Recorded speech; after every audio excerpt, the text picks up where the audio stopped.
ನಮಸ್ಕಾರ. Curious minds Kannada YouTube ಚಾನಲ್ಗೆ ಸ್ವಾಗತ. ನಾನು ನಿಮ್ಮ ಸೈನ್ಸ್ ಫೆಸಿಲಿಟೇಟರ್ ಪೂಜಾ.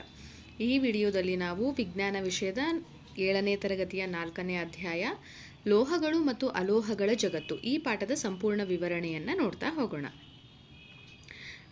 ಮೊದಲನೇದಾಗಿ ಇಲ್ಲಿ ಕೆಲವೊಂದಿಷ್ಟು ಜನರು ಅಥವಾ ಕೆಲವೊಂದಿಷ್ಟು ಮಕ್ಕಳು ಅಂತಲೇ ಹೇಳ್ಬೋದು. ಯಶವಂತ್ ಮತ್ತು ಆನಂದಿ ಅಂತ ಅವರು ಏನು ಮಾಡ್ತಾ ಇರ್ತಾರೆ, ರಾಜಸ್ಥಾನದ ಹಳ್ಳಿಯಲ್ಲಿ ವಾಸಿಸ್ತಾ ಇರ್ತಾರೆ. ಲೋಹ ಅಂದರೆ ಮೆಟಲ್ಸ್ ಜೊತೆ ಕೆಲಸ ಮಾಡ್ತಾ ಇರ್ತಾರಲ್ಲ, ಕುಶಲಕರ್ಮಿಗಳ ಬಗ್ಗೆ ತಿಳಿಯೋದಕ್ಕೆ ಅವರು ಶಾಲೆಯಲ್ಲಿ ಒಂದು ಪ್ರಾಜೆಕ್ಟನ್ನು ಆ್ಯಕ್ಚುಲಿ ಕೊಟ್ಟಿರ್ತಾರೆ. ಅದಕ್ಕೆ ಏನು ಮಾಡ್ತಾರೆ ಅವರು, ಯಶವಂತ್ ಮತ್ತು ಆನಂದಿ ತಮ್ಮ ಅಜ್ಜನ ಜೊತೆಗೆ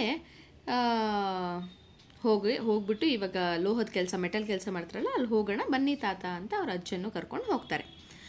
ಈ ಕಮ್ಮಾರ ಏನು ಮಾಡ್ತಾ ಇರ್ತಾರೆ, ದಿನನಿತ್ಯ ಬಳಸುವಂತಹ ಬೇರೆ ಬೇರೆ ರೀತಿಯಾದಂತಹ ವಸ್ತುಗಳನ್ನು ಹೇಗೆ ತಯಾರಿಸ್ತಾರೆ ಅನ್ನೋ ಕುತೂಹಲ ಕೂಡ ಮಕ್ಕಳಿಗೆ ತುಂಬ ಇರುತ್ತೆ. ಯಶವಂತ್ ಮತ್ತು ಆನಂದಿ ಕುಶಲ ಕಾರ್ಮಿಕರನ್ನು ಭೇಟಿ ಮಾಡೋದಕ್ಕೋಸ್ಕರ ರಾಜಸ್ಥಾನದ ಒಂದು ಹಳ್ಳಿಗೆ ಪ್ರಯಾಣವನ್ನು ಬೆಳೆಸ್ತಾರೆ. ಮತ್ತು ಅವ್ರ ಜೊತೆಗೆ ಕೆಲವೊಂದಿಷ್ಟು ಮಾತುಕತೆ ಅಂದರೆ ಸಂವಾದವನ್ನು ನಡೆಸ್ತಾರೆ. ಏನಂತ, ನೀವು ಯಾವ್ಯಾವ ವಸ್ತುಗಳನ್ನು ತಯಾರಿಸ್ತೀರಾ ಮತ್ತು ಅವುಗಳನ್ನು ಯಾವ ಸಾಮಗ್ರಿಗಳಿಂದ ಮಾಡ್ತೀರಾ ಅಂತ ಸಾಕಷ್ಟು ಕ್ವೆಶನ್ಸನ್ನು ಅವರು ಕೇಳ್ತಾ ಹೋಗ್ತಾರೆ. ಆಮೇಲೆ ಏನೇನು ಮಾಡ್ತೀರಾ ಅಂತ ಕೇಳಿದಾಗ ಸಾಮಾನ್ಯವಾಗಿ ನಾವು ಬಾಣಲಿಗಳು, ಬಕೆಟ್ಗಳು, ಚಿಮುಟ ಮತ್ತು ಕೃಷಿ ಉಪಕರಣ ಬೇಕಾದಂತಹ ಗುದ್ಲಿ ಇರ್ಬೋದು, ಕೊಡ್ಲಿ ಇರ್ಬೋದು, ಕುರ್ಪಿ, ಕುಂಟೆ ಇದನ್ನೆಲ್ಲ ಬಳಸ್ತೀವಿ ಅಂತ ಹೇಳ್ತಾರೆ. ಅವಾಗ ನೀವು ಯಾವ ಸಾಮಗ್ರಿನ ಯೂಸ್ ಮಾಡಿ ಈ ಒಂದು ವಸ್ತುಗಳನ್ನೆಲ್ಲ ತಯಾರಿಸ್ತೀರಾ ಅಂತ ಮಕ್ಕಳು ಕೇಳಿದಾಗ ಅವರು ನಾವು ಕಬ್ಬಿಣವನ್ನು ಬಳಸಿ ನಾವು ಈ ಎಲ್ಲ ಉತ್ಪನ್ನಗಳನ್ನು ತಯಾರಿಸ್ತೀವಿ ಅಂತ ಹೇಳ್ತಾರೆ. ಹಾಗೆಯೇ ಇದನ್ನೆಲ್ಲ ಕಾಯಿಸ್ಬೇಕಲ್ವ ನಾವು, ಅದಕ್ಕೆ ಕಲ್ಲಿದ್ದಲನ್ನು ಬಳಸ್ತೀವಿ ಅಂತ ಹೇಳ್ತಾರೆ. ಆವಾಗ ಆನಂದಿಗೆ ಆಶ್ಚರ್ಯ ಆಗುತ್ತೆ. ಅಲ್ಲಿ ಚಿತ್ರದಲ್ಲಿ ನೋಡ್ತಾ ಇದ್ದೀರಾ ನೀವು, ಇಲ್ಲಿ ನೋಡಿ ನೋಡ್ತಾ ಇದ್ದೀರಾ, ಅವರು ಕಾಯಿಸ್ಬಿಟ್ಟು ಈ ಕಬ್ಬಿಣನ ಏನು ಮಾಡ್ತಾ ಇದ್ದಾರೆ, ಬಡಿತಾ ಇದ್ದಾರೆ. ಆವಾಗ ಆನಂದಿ ಕೇಳ್ತಾಳೆ, ನೀವು ಯಾಕೆ ಈ ಕಬ್ಬಿಣನ ಬಡಿತಾ ಇದ್ದೀರಾ ಅಂತ. ಆವಾಗ ಈ ಕಮ್ಮಾರ ಇರ್ತಾರಲ್ಲ ಸುದರ್ಶನ್, ಅವ್ರು ಏನು ಹೇಳ್ತಾರೆ ಗೊತ್ತಾ, ಈ ಒಂದು ಕಬ್ಬಿಣವನ್ನು ಕೊಡಲಿ ಆಕಾರಕ್ಕೆ ತರೋದಕ್ಕೋಸ್ಕರ ನಾನು ಬಿಸಿ ಮಾಡಿದ್ದನ್ನು ಬಡಿತಾ ಇದ್ದೀನಿ ಅಂತ ಹೇಳ್ತಾನೆ. ಆವಾಗ ಆನಂದಿ, ಈ ಒಂದು ಕಬ್ಬಿಣದ ತುಂಡನ್ನು ಬಡಿದ್ರೆ ಅದು ಫ್ಲ್ಯಾಟ್ ಕೊಡ್ಲಿ ಥರ ಆಗುತ್ತಾ, ಹಾಗಿದ್ರೆ ಬೇರೆ ಲೋಹಗಳನ್ನು ಇದೇ ಥರ ಮಾಡ್ಬೋದಾ ಅಂತ ಕೇಳ್ತಾರೆ. ಆವಾಗ ಅವರು ಹೌದು, ಈ ಥರ ಸಾಕಷ್ಟು ವಸ್ತುಗಳನ್ನು ನಾವು ತಯಾರಿಸಬಹುದು ಅಂತ ಹೇಳ್ತಾರೆ. ನಿಮಗೂ ಕುತೂಹಲ ಇದೆ ಅಲ್ವಾ, ಲೋಹಗಳಿಂದ ಹೇಗೆ ನಾವು ಬೇರೆ ಬೇರೆ ವಸ್ತುಗಳನ್ನು ತಯಾರಿಸಬಹುದು ಮತ್ತು ಅವು ಯಾವ ಗುಣಗಳನ್ನು ಹೊಂದಿದೆ ಅಂತ. ಬನ್ನಿ ಹಾಗಿದ್ರೆ ಈ ಪಾಠನ ಕಂಪ್ಲೀಟಾಗಿ ಇವಾಗ ಸ್ಟಾರ್ಟ್ ಮಾಡ್ತಾ ಹೋಗೋಣ. ನೋಡಿ ಇಲ್ಲಿ ಕಬ್ಬಿಣವನ್ನು ಬಗ್ಗಿಸುವಂತಹ ಸಾಮಗ್ರಿಗಳು, ಕಬ್ಬಿಣ ಇರುತ್ತೆ, ಕಲ್ಲಿದ್ದಲು, ಮರದ ಹಿಡಿಕೆಗಳನ್ನು ಕೂಡ ಇಟ್ಕೊಳ್ಬಹುದು. ಆಮೇಲೆ ಕುಲುಮೆಯಲ್ಲಿ ಅದನ್ನು ಕಾಯಿಸ್ತಾರೆ. ಕುಲುಮೆ ಅಂತ ಅಂದರೆ ಇಲ್ಲಿ ನೋಡಿ, ಈ ಥರ ಕುಲುಮೆನಲ್ಲಿ ಕಾಯಿಸ್ಬಿಟ್ಟು ಅದನ್ನು ಚೆನ್ನಾಗಿ ಬಡಿತಾರೆ. ಕಾಯಿಸಿದಾಗ ಕೆಂಪಾಗುತ್ತೆ, ಸ್ವಲ್ಪ ಸಾಫ್ಟ್ ಆಗುತ್ತೆ, ಬಡಿದಾಗ ನಮ್ಗೆ ಯಾವ ಆಕಾರ ಬೇಕೋ ಆ ಆಕಾರಕ್ಕೆ ಅದನ್ನು ನಾವು ತೆಗೆದುಕೊಂಡು ಹೋಗ್ಬೋದು. ಅದೇ ಸುದರ್ಶನ್, ನೀವು ಯಾಕೆ ಬಡಿತಿದ್ದೀರಾ ಅಂತ ಕೇಳಿದಾಗ ಇವ್ರು ಹೇಳ್ತಾರೆ, ಕೊಡ್ಲಿ ಆಕಾರಕ್ಕೆ ಬರಲಿಕ್ಕೋಸ್ಕರ ನಾನು ಬಡಿತಾ ಇದ್ದೀನಿ ಅಂತ. ಏನು ತೀರ್ಮಾನ ಮಾಡಬಹುದು ಅಂದರೆ, ಲೋಹಗಳನ್ನು ಕಾಯಿಸಿ ಬಡಿದಾಗ ಅದಕ್ಕೆ ಬೇರೆ ಬೇರೆ ಆಕಾರ ಸಿಗುತ್ತೆ ಅನ್ನೋದನ್ನು ನಾವು ಇದರಿಂದ ತಿಳ್ಕೊಳ್ಬಹುದು. ಅಲ್ಲೊಂದು ಚಟುವಟಿಕೆ ಕೊಟ್ಟಿದ್ದಾರೆ, ಚಟುವಟಿಕೆ 4.1 ನಾವೀಗ ಅನ್ವೇಷಿಸೋಣ. ಈ ಚಟುವಟಿಕೆಯನ್ನು ನಿಮ್ಮ ಶಿಕ್ಷಕರು ಅಥವಾ ಹಿರಿಯರ ಒಂದು ಮೇಲ್ವಿಚಾರಣೆಯಲ್ಲಿ ಮಾಡಿ ಅಂತ ಕೊಟ್ಟಿದ್ದಾರೆ. ಏನೇನು ಮಾಡಬೇಕು ನೋಡಿ. ಕೆಲವೊಂದಿಷ್ಟು ಸಾಮಗ್ರಿಗಳನ್ನು ತಗೊಳ್ಬೇಕು. ಏನೇನು, ತಾಮ್ರದ ತಂತಿಯ ತುಂಡನ್ನು ತಗೊಳ್ಬೇಕು, ಆಮೇಲೆ ಅಲ್ಯೂಮಿನಿಯಂ ತಂತಿ, ಕಬ್ಬಿಣದ ಮೊಳೆ ಇರ್ಬೋದು, ಕಲ್ಲಿದ್ದಲಿರ್ಬೋದು, ಆಮೇಲೆ ಒಂದು ಮರದ ತುಂಡು, ನಿಮಗೆ ಯಾವುದೇ ಥರ ಸಾಮಾನು ಸಿಗುತ್ತೋ ಅದಿಷ್ಟನ್ನು ತೆಗೆದುಕೊಳ್ಬೇಕು. ಅದಾದಮೇಲೆ ಹೇಗೆ ಅದನ್ನು ಪರೀಕ್ಷೆ ಮಾಡಬೇಕು, ಪರೀಕ್ಷಾ ವಿಧಾನ ನೋಡೋದಾದರೆ ಪ್ರತಿಯೊಂದನ್ನು ಗಟ್ಟಿಯಾದ ಮೇಲ್ಮೈ ಮೇಲೆ ಇಟ್ಟು ಸುತ್ತಿಗೆಯಿಂದ ಅದನ್ನು ಬಲವಾಗಿ ಹೊಡಿಬೇಕು. ಓಕೆನಾ. ಈ ಚಟುವಟಿಕೆನ ಹೇಳಿದ್ರೆ ಗೊತ್ತಾಗಲ್ಲ, ಮಾಡಿ ನೋಡಬೇಕಲ್ವಾ. ಬನ್ನಿ ಹಾಗಿದ್ರೆ ನೋಡ್ಕೊಂಡು ಬರೋಣ. ನಿಮ್ಮ ಕೋಷ್ಟಕದಲ್ಲಿ ಕೊಟ್ಟಿರೋ ಹಾಗೆ ಒಂದು ಆಕ್ಟಿವಿಟಿ, ಕೆಲವೊಂದಿಷ್ಟು ವಸ್ತುಗಳನ್ನು ತಗೊಂಡಿದ್ದೀರಿ, ಅದರ ಗೋಚರತೆ ಹೇಗಿದೆ, ಕಠಿಣತೆ ಹೇಗಿದೆ, ಮತ್ತು ಅದನ್ನು ನಾವು ಸುತ್ತಿಗೆಯಿಂದ ಹೊಡೆದಾಗ ಚಪ್ಪಟೆ ಆಗುತ್ತಾ ಅಥವಾ ಚೂರು ಆಗುತ್ತಾ ಅನ್ನೋದನ್ನು ನೋಡೋಣ. ಇವಾಗ ನಾನಿಲ್ಲಿ ಅಲ್ಯೂಮಿನಿಯಂ ತಗೊಂಡಿದ್ದೀನಿ, ಅದರ ಜೊತೆಗೆ ಕಲ್ಲಿದ್ದಲು ಮೊಳೆ ತಗೊಂಡಿದ್ದೀನಿ, ಹಾಗೆ ಒಂದು ಮರದ ತುಂಡನ್ನು ತಗೊಂಡಿದ್ದೀನಿ. ಇದನ್ನು ನಾವು ಫಸ್ಟ್ ಗೋಚರತೆಯನ್ನು ನೋಡ್ತಾ ಹೋದರೆ ಇದು ನೋಡಿ ಹೇಗಿದೆ, ಎರಡು ಅಲ್ಯೂಮಿನಿಯಮೇ ಸ್ವಲ್ಪ ಹೊಳೆಯುತ್ತೆ. ಅಲ್ವಾ, ಹೊಳೆಯುವ ಸ್ವಭಾವವನ್ನು ಹೊಂದಿದೆ. ಹಾಗೆ ಕಲ್ಲಿದ್ದಲನ್ನು ನೋಡ್ತಾ ಹೋದ್ರೆ ಇಲ್ಲಿ ಏನು ಕೂಡ ನಮಗೆ ಹೊಳೆಯೋ ತರ ಕಾಣಿಸ್ತಾ ಇಲ್ಲ. ಹಾಗೇನೆ ಮೊಳೆಯನ್ನ ನೋಡಿ, ಅದು ಕೂಡ ಹೊಳಿತಾ ಇದೆ. ಮರದ ತುಂಡು ಏನು ಹೊಳೆಯುವಂತಹ ವಸ್ತುವನ್ನ ನಾವು ಕಾಣಿಸ್ತಾ ಇಲ್ಲ. ಹಾಗೆ ಕಠಿಣತೆಯನ್ನ ನೋಡ್ತಾ ಹೋದ್ರೆ, ಅಂದ್ರೆ ಅದು ಕಠಿಣವಾಗಿದೆಯಾ ಅಂದ್ರೆ ಗಟ್ಟಿಯಾಗಿದೆಯಾ ಅಥವಾ ಮೃದುವಾಗಿದೆಯಾ ಅಂತ ನೋಡಿದ್ರೆ ಇದು ಅಲ್ಯೂಮಿನಿಯಂ ಚೂರು ಗಟ್ಟಿಯಾಗಿದೆ. ಹಾಗೆ ಕಲ್ಲಿದ್ದಲನ್ನ ನೋಡಿದ್ರೆ ಅದು ಗಟ್ಟಿಯಾಗೇನು ಇಲ್ಲ. ಅದನ್ನ ಸ್ವಲ್ಪ ಮೃದು ಅಂತ ಹೇಳಿಕ್ಕಾಗಲ್ಲ, ಆದ್ರೆ ಅದು ಒಡೆದು ಚೂರು ಆಗುತ್ತೆ. ಹಾಗೇನೆ ಮೊಳೆಯನ್ನ ನೋಡಿದ್ರೆ ಇದನ್ನ ನಾವು ಬಗ್ಸೋಕ್ಕಾಗಲ್ಲ, ಅದರಿಂದ ಇದು ಕಠಿಣವಾಗಿದೆ. ಮರದ ತುಂಡು ಕೂಡ ನಾವು ಕಠಿಣ ಅಂತಾನೆ ಹೇಳ್ಬೋದು, ಇದು ಮೆದುವಾಗಿ ಇಲ್ಲ. ಹಾಗೆ ಇದು ಕೂಡ ಎರಡು ಅಲ್ಯೂಮಿನಿಯಮೇ. ನಾನು ಇವಾಗ ಈ ಒಂದು ಅಲ್ಯೂಮಿನಿಯಂ ಚೂರನ್ನ ತಗೊಳ್ತಾ ಇದ್ದೀನಿ. ಇದನ್ನ ಸುತ್ತಿಗೆಯ ಸಹಾಯದಿಂದ ಹೊಡೆದಾಗ ಇದು ಚಪ್ಪಟೆ ಆಗುತ್ತಾ ಅಥವಾ ಚೂರು ಚೂರು ಆಗುತ್ತಾ ಅನ್ನೋದನ್ನ ನೋಡ್ಬೇಕಾಗತ್ತೆ. ನೋಡಿ, ನಾನು ಏನು ಜಾಸ್ತಿ ಪ್ರೆಷರ್ ಏನು ಅಪ್ಲೈ ಮಾಡ್ತಾ ಇಲ್ಲ, ಸುಮ್ಮನೆ ನಾನು ಅದನ್ನ ಕುಟ್ಟಿದಾಗ ನೋಡಿ ಅದು ಎಷ್ಟು ಸುಲಭವಾಗಿ ಚಪ್ಪಟೆ ಆಯ್ತು ಅಲ್ವಾ. ನೋಡಿ, ಕಂಪ್ಲೀಟ್ ಆಗಿ ಅದು ಚಪ್ಪಟೆ ಆಯ್ತು. ಈಗ ಕಲ್ಲಿದ್ದಲನ್ನ ನೋಡೋಣ. ಇದನ್ನ ನಾನು ಹೊಡೆದಾಗ ಇದು ಚಪ್ಪಟೆ ಆಗ್ತಾ ಇಲ್ಲ. ಇಲ್ಲಿ ನೋಡಿ, ಇದು ಒಡೆದ ಈ ತರ ಚೂರು ಚೂರು ಆಯ್ತು ಅಲ್ವಾ. ಹಾಗೆ ಇಲ್ಲಿ ಈ ಮರದ ತುಂಡನ್ನ ನೋಡೋಣ.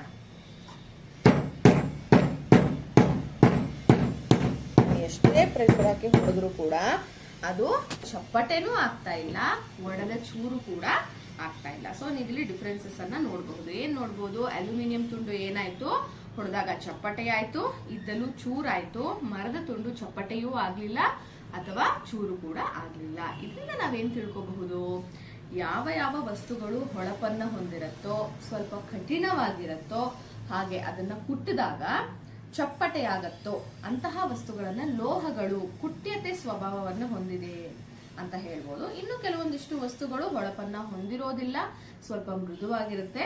ಹಾಗೇನೆ ಒಡೆದಾಗ ಚೂರಾಗುವಂತಹ ವಸ್ತುಗಳನ್ನ ನಾವು ಅಲೋಹಗಳು ಅಂತ ಹೇಳಬಹುದು. ನೋಡಿದ್ರಲ್ವಾ. ಸೊ ಕೆಲವೊಂದಿಷ್ಟು ವಸ್ತುಗಳನ್ನ ನಾವು ಗಟ್ಟಿಯಾದಂತಹ ಮೇಲ್ಮೈ ಮೇಲೆ ಇಟ್ಟು ಬಡಿದಾಗ ಏನಾಯ್ತು, ಕೆಲವೊಂದಿಷ್ಟು ಹೊಡೆದಾಗ ಚಪ್ಪಟೆ ಅದು, ಕೆಲವೊಂದಿಷ್ಟು ಒಡೆದು ಹೋದು ಅಲ್ವಾ. ನೋಡಿ, ಇಲ್ಲಿ ಲೋಹಗಳು ಅಂದರೆ ಅಲ್ಯೂಮಿನಿಯಂ ಇರಬಹುದು, ಕಬ್ಬಿಣ ಇರ್ಬೋದು, ಅದೆಲ್ಲ ಏನಾಯಿತು, ಚಪ್ಪಟೆ ಆಗುತ್ತೆ. ಆದರೆ ಇನ್ನೂ ಕೆಲವೊಂದಿಷ್ಟು ನೀವು ಆ ಎಕ್ಸ್ಪೆರಿಮೆಂಟಲ್ ಆ್ಯಕ್ಟಿವಿಟಿನಲ್ಲಿ ನೋಡಿದ್ವಿ, ಯಾವ ಥರ ಈ ಕಲ್ಲಿದ್ದಲಿರಬಹುದು, ಮರದ ತುಂಡಿರಬಹುದು, ಅದನ್ನು ಹೊಡೆದಾಗ ಏನಾಗುತ್ತೆ, ಮರದ ತುಂಡಲ್ಲ ಆ್ಯಕ್ಚುಲಿ ಕಲ್ಲಿದ್ದಲನ್ನು ಜೋರಾಗಿ ಕುಟ್ಟಿದಾಗ ಅದು ಚೂರು ಚೂರಾಯಿತು ಅಲ್ವಾ. ಇದರಿಂದ ನಾವೇನು ತೀರ್ಮಾನವನ್ನು ಕೈಗೊಳ್ಳಬಹುದು, ಲೋಹಗಳು ಚಪ್ಪಟೆಯಾಗುವ ಗುಣವನ್ನು ಹೊಂದಿದೆ. ಸೊ ಯಾವ್ಯಾವುದು ಚಪ್ಪಟೆ ಆದ್ವಲ್ವಾ ಅದಿಷ್ಟು ಕೂಡ ನಾವು ಲೋಹ ಅಂತ ಕರಿಬೋದು. ಈ ಗುಣವನ್ನು ಚುರುಕತೆ ಎಂದು ಅಥವಾ ಕರೆಯುತ್ತಾರೆ. ಆ ಅಲೋಹಗಳಿಗೆ ಈ ಒಂದು ಗುಣ ಇರೋದಿಲ್ಲ. ಅಂದರೆ ಯಾವ್ಯಾವುದು ಫ್ಲ್ಯಾಟ್ ಆಯ್ತಲ್ವಾ, ಯಾವುದನ್ನು ನಾವು ಜೋರಾಗಿ ಕುಟ್ಟಿದಾಗ ಆ ಒಂದು ಗುಣವನ್ನು ನಾವೇನಂತ ಕರಿತೀವಿ, ಕುಟ್ಯತೆ ಅಂತ ಕರಿತೀವಿ. ಇದ್ರ ಜೊತೆಗೆ ನಾವು ಈ ಗೋಚರತೆ, ಕಠಿಣ ಮತ್ತು ಅದು ಚಪ್ಪಟೆ ಆಗುತ್ತಾ ಚೂರಾಗುತ್ತಾ ಅನ್ನೋದನ್ನು ಕೂಡ ಆ್ಯಕ್ಟಿವಿಟಿನಲ್ಲೇ ನೋಡಿದ್ವಿ. ಇವಾಗ ಈ ಕೋಷ್ಟಕ 4.1 ತುಂಬೋಣ ಬನ್ನಿ. ಕೋಷ್ಟಕ 4.1 ವಿವಿಧ ವಸ್ತುಗಳ ಅಥವಾ ಸಾಮಗ್ರಿಗಳ ಗೋಚರತೆ, ಕಠಿಣತೆ ಮತ್ತು ಸುತ್ತಿಗೆಯ ಬಡಿತದ ಪರಿಣಾಮ. ತಾಮ್ರದ ಚೂರು ಹೊಳಪಿಂದ ಕೂಡಿರುತ್ತೆ, ಕಠಿಣವಾಗಿರುತ್ತೆ ಮತ್ತು ಅದು ಬಡಿದಾಗ ಚಪ್ಪಟೆ ಆಗುತ್ತೆ. ಅಲ್ಯೂಮಿನಿಯಂನ ಚೂರನ್ನು ತಗೊಂಡ್ರೆ ಅದು ಕೂಡ ಹೊಳೆಯುತ್ತೆ, ಕಠಿಣವಾಗುತ್ತೆ, ಹೊಡೆದ್ರೆ ಚಪ್ಪಟೆ ಆಗುತ್ತೆ. ಅದನ್ನು ನೀವು ನೀಟಾಗಿ ಆ ಆ್ಯಕ್ಟಿವಿಟಿನಲ್ಲಿ ನೋಡಿದ್ರಿ ಅಲ್ವಾ. ನೆಕ್ಸ್ಟು ಕಬ್ಬಿಣದ ಮೊಳೆ ಹೊಳೆಯುತ್ತೆ, ಕಠಿಣವಾಗಿರುತ್ತೆ, ಚಪ್ಪಟೆ ಆಗುತ್ತೆ. ಕಲ್ಲಿದ್ದಲಿನ ತುಂಡು ಇದು ಹೊಳಪುರಹಿತ, ಅಂದರೆ ಅದು ಶೈನಿನೆಸ್ ಇರಲ್ಲ, ಕಠಿಣ ಇರುತ್ತೆ, ಸ್ವಲ್ಪ ಗಟ್ಟಿ ಇರುತ್ತೆ, ಆದರೆ ಅದನ್ನು ಹೊಡೆದಿದ ತಕ್ಷಣ ಏನಾಗುತ್ತೆ, ಚೂರಾಗೋಗುತ್ತೆ. ಸಲ್ಫರ್ ಉಂಡೆ ಹೊಳಪಿರಲ್ಲ, ಮೆದುವಾಗಿರುತ್ತೆ, ಸಾಫ್ಟ್ ಆಗಿರುತ್ತೆ, ಅದನ್ನ ಹೊಡೆದಿದ ತಕ್ಷಣ ಚೂರಾಗುತ್ತೆ. ಮರದ ತುಂಡನ್ನು ತಗೊಂಡ್ರೆ ಅದಕ್ಕೆ ಹೊಳಪಿರಲ್ಲ, ಕಠಿಣವಾಗಿರುತ್ತೆ, ಜೋರಾಗಿ ಹೊಡೆದ್ರೆ ಅದೇನಾಗುತ್ತೆ, ಚೂರಾಗತ್ತೆ. ನೆಕ್ಸ್ಟ್ ಲೋಹಗಳು ಮತ್ತು ಅಲೋಹಗಳ ಗುಣಲಕ್ಷಣಗಳು. ಸೊ ಈ ಒಂದು ಕಠಿಣತೆ ಆಗಿರಬಹುದು, ಗೋಚರತೆ ಆಗಿರಬಹುದು, ಮತ್ತು ಹೊಡೆದಾಗ ಚಪ್ಪಟೆ ಆಗುತ್ತಾ ಚೂರಾಗುತ್ತಾ ಅಂದರೆ ಕುಟ್ಯತೆಯ ಒಂದು ಲಕ್ಷಣವನ್ನು ಇಟ್ಕೊಂಡು ಇವಾಗ ಲೋಹಗಳು ಯಾವ್ಯಾವುದು, ಅಲೋಹಗಳು ಯಾವ್ಯಾವುದು ಅನ್ನೋದನ್ನು ನೋಡೋಣ ಬನ್ನಿ. ಲೋಹಗಳು ಏನೇನಿದೆ ನೋಡಿ, ಇಲ್ಲಿ ತಾಮ್ರ, ಅಲ್ಯೂಮಿನಿಯಂ, ಕಬ್ಬಿಣ ಇವು ಹೊಳಪನ್ನು ಹೊಂದಿವೆ, ಹೌದಲ್ವಾ? ಅದು ಶೈನಿ ಆಗಿರುತ್ತೆ, ಹೊಳೆಯುತ್ತೆ, ಮತ್ತು ಗಟ್ಟಿಯಾಗಿದೆ. ನೀವು ಮುರಿಯೋದಕ್ಕೆ ಹೋದ್ರೂ ಮುರಿಯೋಕ್ಕಾಗಲ್ಲ ಅದನ್ನು. ಇದನ್ನು ನಾವೇನಂತ ಕರಿತೀವಿ? ಲೋಹಗಳು ಅಂತ ಕರಿತೀವಿ. ಲೋಹಗಳು ಇರುವಂತಹ, ಲೋಹಗಳು ತೋರಿಸುವಂತಹ ಹೊಳಪನ್ನು ನಾವು ಲೋಹೀಯ ಹೊಳಪು, ಮೆಟಾಲಿಕ್ ಲಸ್ಟರ್ ಅಂತ ಕರಿತೀವಿ. ನೆಕ್ಸ್ಟ್, ಅಲೋಹಗಳ ಬಗ್ಗೆ ನೋಡೋಣ. ಕಲ್ಲಿದ್ದಲು, ಸಲ್ಫರ್, ಮರ ಇವು ಹೊಳಪನ್ನು ಹೊಂದಿರೋದಿಲ್ಲ, ಅಂದರೆ ಶೈನಿನೆಸ್ ಇರಲ್ಲ. ಗಟ್ಟಿಯಾಗೂ ಕೂಡ, ಅಂದರೆ ಸಾಕಷ್ಟು ಗಟ್ಟಿಯಾಗಿರಲ್ಲ. ನೀವು ಸ್ವಲ್ಪ ಪ್ರೆಷರ್ ಹಾಕಿದ್ರೆ ಅದನ್ನು ಆರಾಮಾಗಿ ಮುರಿಬಹುದು. ಇವುಗಳನ್ನು ಏನಂತ ಕರಿತೀವಿ? ಅಲೋಹಗಳು ಅಂತ ಕರಿತೀವಿ. ವಿನಾಯಿತಿ ಅಂದರೆ ಕೆಲವೊಂದಿಷ್ಟು ಈ ಗುಣಲಕ್ಷಣಗಳ ತದ್ವಿರುದ್ಧವಾಗಿ ಕೂಡ ಇರುತ್ತೆ. ಅದು ಏನು ಅಂತ ನೋಡೋಣ ಬನ್ನಿ. ಸೋಡಿಯಂ ಇದು ಲೋಹ, ಆದರೂ ಕೂಡ ಇದು ಗಟ್ಟಿಯಾಗಿ ಇರೋದಿಲ್ಲ. ನೋಡಿ ಇಲ್ಲಿ, ಅದನ್ನ ಚಾಕುವನ್ನು ಉಪಯೋಗಿಸ್ಕೊಂಡು ತುಂಬ ಸುಲಭವಾಗಿ ಏನು ಮಾಡ್ಬೋದು? ಅದನ್ನು ನಾವು ಕಟ್ ಮಾಡ್ಬೋದು. ಸೋಡಿಯಂ ಸ್ವಲ್ಪ ಮೃದುವಾಗಿ ಇದ್ದರೂ ಕೂಡ ಅದನ್ನು ನಾವು ಲೋಹ ಅಂತಲೇ ಕರಿತೀವಿ. ಕೆಲವೊಂದಿಷ್ಟು ವಿನಾಯಿತಿಗಳು ಇದ್ದೇ ಇರುತ್ತೆ. ಹಾಗೆ ಮುಂದೆ ನೋಡ್ತಾ ಹೋದರೆ ಕುಟ್ಯತೆ, ಅದನ್ನು ಮ್ಯಾಲಿಬಿಲಿಟಿ ಅಂತ ಕರಿತೀವಿ. ಏನು ಈ ಕುಟ್ಯತೆ ಅಂದರೆ? ವಸ್ತುಗಳನ್ನು ಬಡಿದು ತೆಳುವಾದ ಹಾಳೆಯನ್ನಾಗಿ ಮಾಡ್ತೀವಲ್ವ, ಅದನ್ನು ಕುಟ್ಯತೆ ಅಂತ ಕರಿತೀವಿ. ಫಾರ್ ಎಕ್ಸಾಂಪಲು ತಾಮ್ರನೇ ಇರಲಿ, ಅದನ್ನು ಕುಟ್ಟಿ ಏನು ಮಾಡ್ತಾರೆ? ತೆಳುವಾದ ಪದರ ಮಾಡ್ತಾರೆ. ಅಲ್ಯೂಮಿನಿಯಂ ಕೂಡ ಅಷ್ಟೇ ಅಲ್ವಾ? ಅಲ್ಯೂಮಿನಿಯಂನ ಎಷ್ಟೊಂದು ಫುಡ್ ಐಟಮ್ಸ್ನ ಪ್ಯಾಕ್ ಮಾಡಿ ಕೊಡೋದಕ್ಕೂ ಬಳಸ್ತಾರೆ ಅಲ್ವಾ? ಸೇಮ್ ಪೇಪರ್ ಥರ ಅದನ್ನು ಮಾಡಿರ್ತಾರೆ. ಲೋಹಗಳ ಉದಾಹರಣೆ ನೋಡೋದಾದರೆ ತಾಮ್ರ, ಕಬ್ಬಿಣ ಮತ್ತು ಅಲ್ಯೂಮಿನಿಯಂನಂತಹ ಲೋಹಗಳನ್ನು ಬಡ್ದಾಗ ಅದೇನಾಗುತ್ತೆ? ಚಪ್ಪಟೆ ಆಗುತ್ತೆ. ನೀವು ಆ ಆ್ಯಕ್ಟಿವಿಟಿನಲ್ಲೂ ನೋಡಿದ್ರೆ ಅಲ್ಯೂಮಿನಿಯಂನ ಕುಟ್ಟಿದಾಗ ಏನಾಯಿತು? ಅದು ಫುಲ್ಲು ಫ್ಲ್ಯಾಟಾಗಿ ಕನ್ವರ್ಟ್ ಆಯಿತು. ಹಾಗಿದ್ರೆ ಇದನ್ನು ದೈನಂದಿನ ಬಳಕೆ ಅಂದರೆ ಡೈಲಿ ಯೂಸ್ ಎಲ್ಲೆಲ್ಲಿ ಬಳಸ್ತಾರೆ? ಸಿಹಿ ತಿಂಡಿಯ ಮೇಲೆ ಬೆಳ್ಳಿಯ ಹಾಳೆಗಳನ್ನು ನೋಡ್ಬೋದು. ಎಷ್ಟೊಂದು ಸ್ವೀಟ್ಸ್ ಮೇಲೆ ಈ ಥರ ಸಿಲ್ವರ್ ಲೇಯರ್ ಇರುತ್ತಲ್ವ, ಅದೇನೂ ಅಲ್ಲ, ಅದು ಬೆಳ್ಳಿ. ನಂತರ ಆಹಾರ ಪದಾರ್ಥಗಳನ್ನು ಸುತ್ತೋದಕ್ಕೆ ಈ ಥರ ಅಲ್ಯೂಮಿನಿಯಂ ಫಾಯಿಲ್ಗಳನ್ನು ಬಳಸ್ತಾರೆ. ಬೆಳ್ಳಿ ಮತ್ತು ಅಲ್ಯೂಮಿನಿಯಂ ಹಾಳೆಗಳು ಅವುಗಳ ಕುಟ್ಯತೆ ಗುಣದಿಂದಾಗಿ ರೂಪುಗೊಳ್ಳುತ್ತೆ. ಚಿನ್ನ ಮತ್ತು ಬೆಳ್ಳಿ ಅತ್ಯಂತ ಹೆಚ್ಚು ಚುರುಕತೆ ಹೊಂದಿರುವ ಲೋಹಗಳು. ಚುರುಕತೆ ಅಂದರೆ ಏನೂ ಅಲ್ಲ, ಕುಟ್ಯತೆ ಅಂದರೆ ಅವುಗಳನ್ನು ತುಂಬ ತೆಳುವಾಗಿ ಅದನ್ನು ಕುಟ್ಟಬಹುದು. ಸೊ ಚಿನ್ನ, ಬೆಳ್ಳಿ ಎರಡೂ ಕೂಡ ತುಂಬ ಅದ್ಭುತವಾದಂತಹ ಕುಟ್ಯತೆಯ ಗುಣವನ್ನು ಅದು ಹೊಂದಿದೆ. ಹಾಗೆ ನೋಡ್ತಾ ಹೋದರೆ ವಸ್ತುಗಳ ಗುಣಗಳು ಬಿದುರತೆ ಮತ್ತು ಕುಟ್ಯತೆ.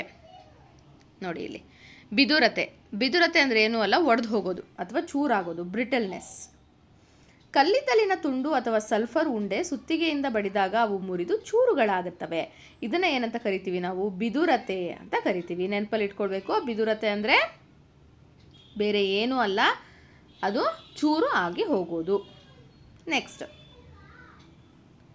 ಕುಟ್ಯತೆ. ನಿಮ್ಗೆ ಆಲ್ರೆಡಿ ಕುಟ್ಯತೆ ಅಂದರೆ ಏನು ಅಂತ ಗೊತ್ತಾಗುತ್ತೆ. ಲೋಹಗಳನ್ನು ನಾವು ಸುತ್ತಿಗೆಯಿಂದ ಬಡಿದಾಗ ಅದು ತೆಳುವಾದ ಹಾಳೆಯಾಗಿ ಬದಲಾಗುತ್ತೆ. ಮರದ ಸ್ಥಿತಿ. ಹಾಗಿದ್ರೆ ಮರ ಹೇಗೆ, ಏನಾಗುತ್ತೆ? ಅದು ನಾವು ಮರನ ಸುತ್ತಿಗೆಯಿಂದ ಕುಟ್ಟಿದ್ವಿ ಅಲ್ವಾ, ಭಾರವಾದ ವಸ್ತುವಿನಿಂದ ಅದು ಚಪ್ಪಟೇನೂ ಆಗಲಿಲ್ಲ, ಮುರಿದು ಚೂರು ಆಗಲಿಲ್ಲ. ಹಾಗಿದ್ರೆ ಏನದು? ಆದರೆ ಮರದ ತುಂಡು ಬಡಿದಾಗ ತಗಡಿನಂತೆ ತೆಳ್ಳಗೂ ಆಗಲ್ಲ, ಮುರಿದು ಚೂರುಗಳು ಕೂಡ ಆಗೋದಿಲ್ಲ. ಆದ್ದರಿಂದ ಮರವು ಕುಟ್ಯತೆಯೂ ಅಲ್ಲ, ಬಿದುರವೂ ಅಲ್ಲ. ಸೊ ಕುಟ್ಯವೂ ಅಲ್ಲ ಅಂದರೆ ಅದನ್ನು ಕುಟ್ಟಿ ತೆಳುವಾದ ಹಾಳೆ ಮಾಡಲಿಕ್ಕೂ ಆಗಲ್ಲ. ಬಿದುರತೆ ಅಂದರೆ ಒಡೆದು ಚೂರು ಕೂಡ ಆಗೋದಿಲ್ಲ. ಸೊ ನಿಮಗೆ ಬಿದುರತೆ ಮತ್ತು ಕುಟ್ಯತೆ ಬಗ್ಗೆ ನೀಟಾಗಿ ಅರ್ಥ ಆಯಿತು ಅಂತ ಅನ್ಕೋತೀನಿ. ಕುಟ್ಯತೆ ಆ ಹೆಸರಲ್ಲೇ ಇದೆ, ಕುಟ್ಯತೆ ಕುಟ್ಟುವುದು. ಕುಟ್ಟಿದ್ರೆ ಏನಾಗುತ್ತೆ? ತೆಳುವಾಗಿರುವಂತಹ ಹಾಳೆ ಆಗುತ್ತೆ. ಇಂಗ್ಲೀಷಲ್ಲಿ ಅದನ್ನು ಕುಟ್ಯತೆ ಅಂದರೆ ಮ್ಯಾಲಿಬಿಲಿಟಿ ಅಂತ ಕರಿತೀವಿ. ಬಿದುರತೆ ಅಂದರೆ ಬ್ರಿಟಲ್ನೆಸ್ ಅಂತ ಕರಿತೀವಿ, ಅಂದರೆ ಒಡೆದು ಚೂರು ಆಗೋದು. ನೆಕ್ಸ್ಟ್, ಸಮಗ್ರ ದೃಷ್ಟಿ. ಭಾರತದ ನಾಗರಿಕತೆಯ ಪ್ರಗತಿಯ ಮೇಲೆ ಕಬ್ಬಿಣದ ಪ್ರಭಾವ. ಅಂದರೆ ಕಬ್ಬಿಣ ಹೇಗೆ ಪ್ರಗತಿಯಾಯಿತು, ಎಷ್ಟು ನಾವು ಬಳಸ್ತೀವಿ ಅನ್ನೋದು. ಹರಪ್ಪ ನಾಗರಿಕತೆ ಮತ್ತು ಲೋಹಗಳು. ಸೊ ಈ ಲೋಹಗಳನ್ನು ಹರಪ್ಪ ಸಿವಿಲೈಸೇಷನಲ್ಲೇ ಬಳಸ್ತಾ ಇದ್ರು. ಹರಪ್ಪ ಜನರು ತಾಮ್ರ ಮತ್ತು ಚಿನ್ನವನ್ನು ಆಭರಣ ಮತ್ತು ಪಾತ್ರೆಗಳನ್ನು ತಯಾರಿಸೋದಕ್ಕೆ ಆವಾಗಲೇ ಬಳಸ್ತಾ ಇದ್ರು. ಆದರೆ ಹರಪ್ಪನ್ನರು ಕಬ್ಬಿಣವನ್ನು ಬಳಸಿದ ಬಗ್ಗೆ ಯಾವುದೇ ಪುರಾವೆ ಸಿಕ್ಕಿಲ್ಲ. ಅವರು ಚಿನ್ನನ ಬಳಸ್ತಾ ಇದ್ರು, ಅದ್ರ ಜೊತೆಗೆ ತಾಮ್ರವನ್ನು ಕೂಡ ಬಳಸ್ತಾ ಇದ್ರು. ಆದರೆ ಕಬ್ಬಿಣವನ್ನು ಅವರು ಬಳಸಿರುವಂತಹ ಪುರಾವೆ ಯಾವುದು ನಮಗೆ ಸಿಕ್ಕಿಲ್ಲ. ಕಬ್ಬಿಣ ಮತ್ತು ಭಾರತೀಯ ನಾಗರಿಕತೆಯ ಪ್ರಗತಿ. ನಂತರದ ದಿನಗಳಲ್ಲಿ ಕಬ್ಬಿಣದ ಬಳಕೆಯು ಕೃಷಿ ಉಪಕರಣಗಳ ಗುಣಮಟ್ಟವನ್ನು ಹೆಚ್ಚಿಸಿತು. ಇದು ಭಾರತದಲ್ಲಿ ನಾಗರಿಕತೆಯ ಗಣನೀಯ ಪ್ರಗತಿಗೆ ಕಾರಣವಾಯಿತು.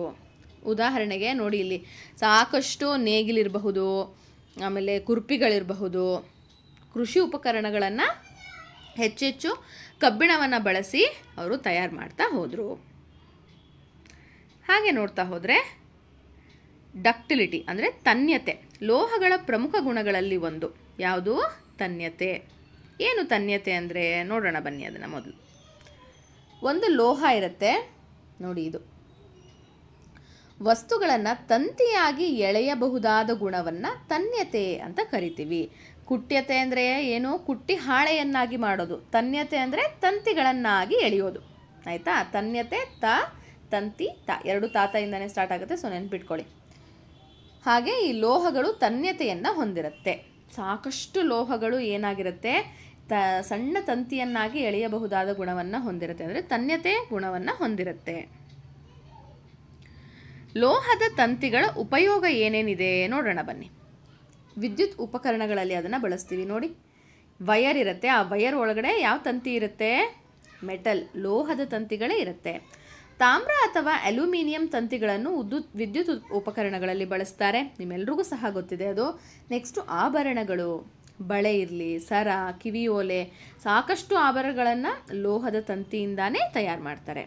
ಹಾಗೆಯೇ ಸಂಗೀತ ವಾದ್ಯಗಳು, ವೀಣೆ ಇರಬಹುದು, ಸಿತಾರ್, ಗಿಟಾರ್ನಂತಹ ತಂತಿ ವಾದ್ಯಗಳಲ್ಲಿ ಲೋಹದ ತಂತಿಗಳು ಪ್ರಮುಖ ಕಾರ್ಯವನ್ನು ನಿರ್ವಹಿಸುತ್ತೆ. ಸೊ ನೀವು ಈ ಎಲ್ಲ ವೀಣೆ ಇರಲಿ, ಸಿತಾರ್ ಇರಲಿ, ಗಿಟಾರ್ನಿರಲಿ, ಅದು ಸ್ಟ್ರಿಂಗ್ಸ್ ಇರುತ್ತಲ್ಲ, ಅದು ಏನೂ ಅಲ್ಲ, ಅದು ಲೋಹದ ತಂತಿ. ಸೊ ನಾವು ವಿದ್ಯುತ್ ಉಪಕರಣಗಳಲ್ಲಿ, ಆಭರಣಗಳಲ್ಲಿ, ಸಂಗೀತ ವಾದ್ಯಗಳಲ್ಲಿ ಈ ಲೋಹದ ತಂತಿಗಳನ್ನು ಪ್ರಮುಖವಾಗಿ ಬಳಸ್ತೀವಿ. ಅದರ ಜೊತೆಗೆ ಚಿನ್ನದ ತನ್ಯತೆ, ಇದೊಂದು ತುಂಬ ಸ್ಪೆಷಲ್ ಕ್ಯಾರೆಕ್ಟರ್ ಅಂತಲೇ ಹೇಳ್ಬೋದು. 1 ಗ್ರಾಮ್ ಚಿನ್ನವನ್ನು, 1 ಗ್ರಾಮ್ ಚಿನ್ನ ಅದನ್ನು 2 ಕಿಲೋಮೀಟರ್ ಅಷ್ಟು ಉದ್ದದ ತಂತಿಯನ್ನಾಗಿ ಎಳಿಬಹುದು. ಅಷ್ಟು ಸಣ್ಣ ತಂತಿಯನ್ನು ನಾವು 1 ಗ್ರಾಮ್ ಚಿನ್ನದಿಂದ ಮಾಡಬಹುದು. ಸೊ ಚಿನ್ನವು ಅತ್ಯಧಿಕ ತನ್ನತೆಯನ್ನು ಹೊಂದಿದೆ. ಸೊ ಸಾಕಷ್ಟು ತನ್ಯತೆಯನ್ನು ಹೊಂದಿರುವ ತಂತಿಯನ್ನಾಗಿ ಮಾಡಬಹುದು. ಯಾವುದು ಅಂದರೆ ಅದು ಚಿನ್ನ. 1 ಗ್ರಾಮ್ ಚಿನ್ನವನ್ನು 2 ಕಿಲೋಮೀಟರ್ ಉದ್ದದ ತಂತಿಯಾಗಿ ಎಳೆಯಬಹುದು. ಇದನ್ನು ನೀವು ನೆನಪಲ್ಲಿಟ್ಕೊಳ್ಳಿ. ತನ್ಯತೆ ಅಂದರೆ ಏನು ಅಂತ ಕ್ಲಿಯರ್ ಆಯಿತು ಅಂತ ಅಂದ್ಕೊಳ್ತೀನಿ. ತನ್ಯತೆ ಅಂದರೆ ಉದ್ದದ ತಂತಿಯನ್ನಾಗಿ ಎಳೆಯೋದು. ನೆಕ್ಸ್ಟು, ಇದೊಂದು ಲೋಹಗಳ ಪ್ರಮುಖ ಗುಣ ಆಗಿರುತ್ತೆ. ತನ್ಯತೆಗೆ ಚಿನ್ನದ ಉದಾಹರಣೆಯನ್ನು ಆಲ್ರೆಡಿ ನೋಡಿದ್ವಿ. ಸೊ 1 ಗ್ರಾಮ್ ಚಿನ್ನವನ್ನು 2 ಕಿಲೋಮೀಟರ್ ಉದ್ದದ ತಂತಿಯನ್ನಾಗಿ ನಾವು ಎಳಿಬಹುದು. ಅದರೊಂದಿಗೆ ಚಿನ್ನವು ಅತ್ಯಧಿಕ ತನ್ಯತೆಯನ್ನು ಹೊಂದಿದೆ.